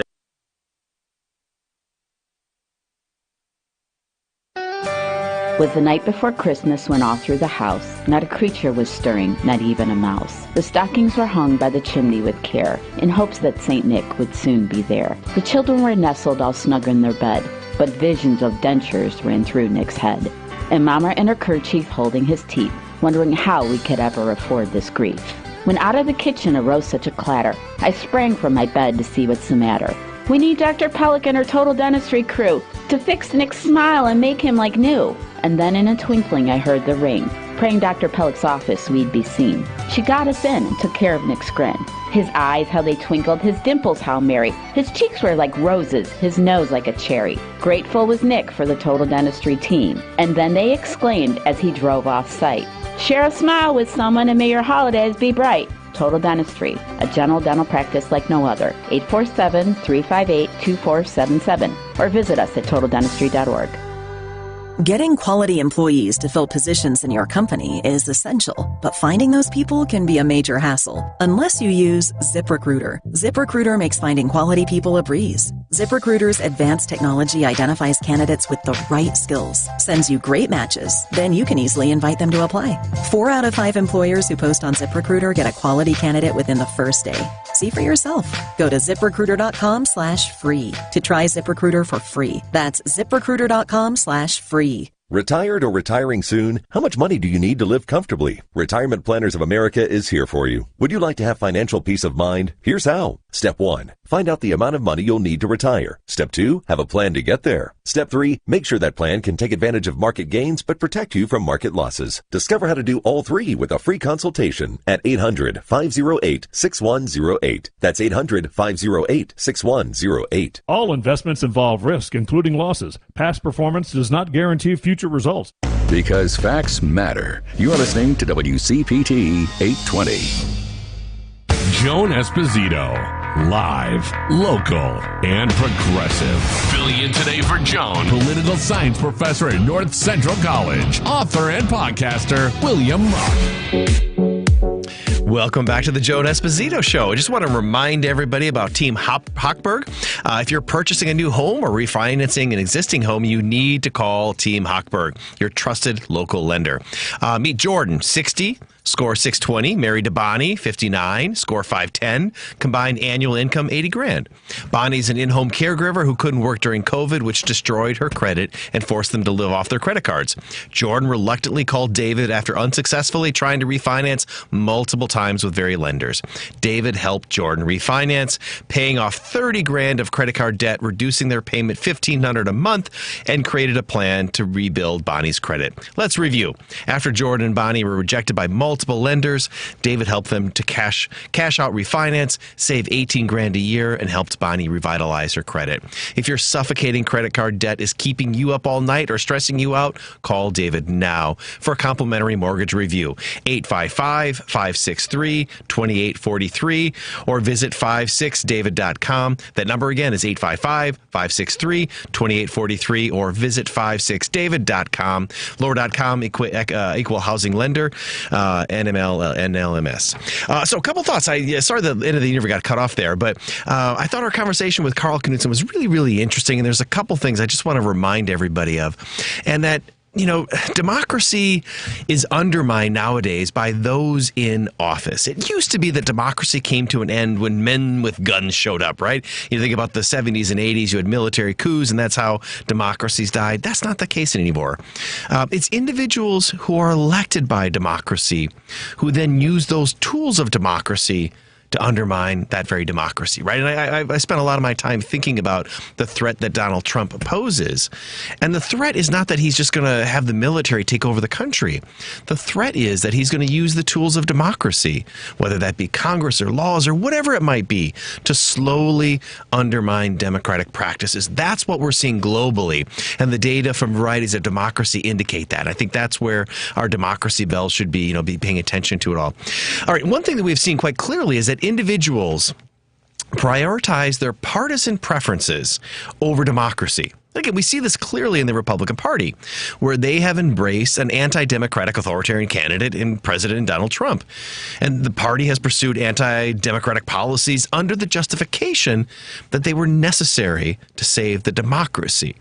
Now, the scary point is that this is something that those on the left are also susceptible to. American voters rarely prioritize democracy over other considerations. For the most part, we're willing to overlook mischief that undermines democracy as long as our own team is the one doing it. The thinking being that we just have to sacrifice a little democracy for the sake of democracy. And so I think that's something that Democrats also need to be wary of as they move forward. I think we should do everything we can to confront Trump, especially when he's engaging in anti-democratic practices, but also realize that the principles of democracy are really, really important, and that we can't shortcut those, even if it leads to a particular partisan end that Democrats are supportive of. All right, one other final note before we get out of here, and I just want to close with a brief reaction to President Biden's decision to commute the sentences of nearly all prisoners on federal death row, sparing the lives of these 37 of the 40 men that were on federal death row. During his campaign, Trump openly pledged to restart federal executions. Those affected by Biden's actions are all of whom were convicted of murder, so these are not good individuals. They will serve life imprisonment without the possibility of parole instead of facing execution. Only 3 men who each carried out very notorious mass killings will remain on federal death row. President Biden campaigned in 2020 on ending the federal death penalty. Now, the proposed legislation that he put out there didn't fail to work its way through Congress. I still think that it's important. And then the memorandum on federal executions that he put out is also really important. This is an issue and a decision that strikes me as really significant. The United States is an outlier when it comes to the advanced developed democracies. Much of the world has eliminated the death penalty because it's perceived to be barbaric and a violation of fundamental human rights. The United States spends a lot of time talking about human rights. We are a global leader oftentimes on issues of human rights, but this is one that has held the United States back. It's something I see most directly in my international students who are not from the United States. They come, they take my classes, and we talk about the death penalty, and they are always shocked that the United States still has the death penalty and still practices this. And when you think about, anywhere in Europe, around much of the world, this practice has been outlawed, largely because it's not guaranteed, right? The United States has put innocent people to death. And if you have a policy where innocent people are put to death, you should rethink that policy. And much of the world has moved on to say that violates it, that life is a human right. And no matter what one does, now you can force them to stay in jail for the rest of their life. But capital punishment, the death penalty, violates those fundamental human rights. So I take this action by Joe Biden as a sign of progress. In a political moment where it's hard to find things to feel good about, I feel good about this. Now, I know that Donald Trump will enter office and change that memorandum and probably will return to federal executions, but I think it's a sign that hopefully the country is beginning to move in a better direction and start to grapple with this question of the death penalty, because it simply is outdated. International institutions, international legal institutions have rejected this principle, and I think the United States should as well. And so again, at a moment when it's hard to find things to be happy about, I think this is a sign of real progress. So on that note, it is time to wrap up. I will be back filling in for Joan on Friday. Until then, I wish you all a happy holiday season, and I look forward to having a conversation with you again on Friday. Stay safe. Thank you so much. With MedGuard Alert, you're never alone. You can connect with medical professionals anywhere, anytime. And now MedGuard is introducing our exclusive new Care Watch. If you need help quickly, use it from anywhere to contact medical professionals. No cell phone required. The Care Watch is not only a life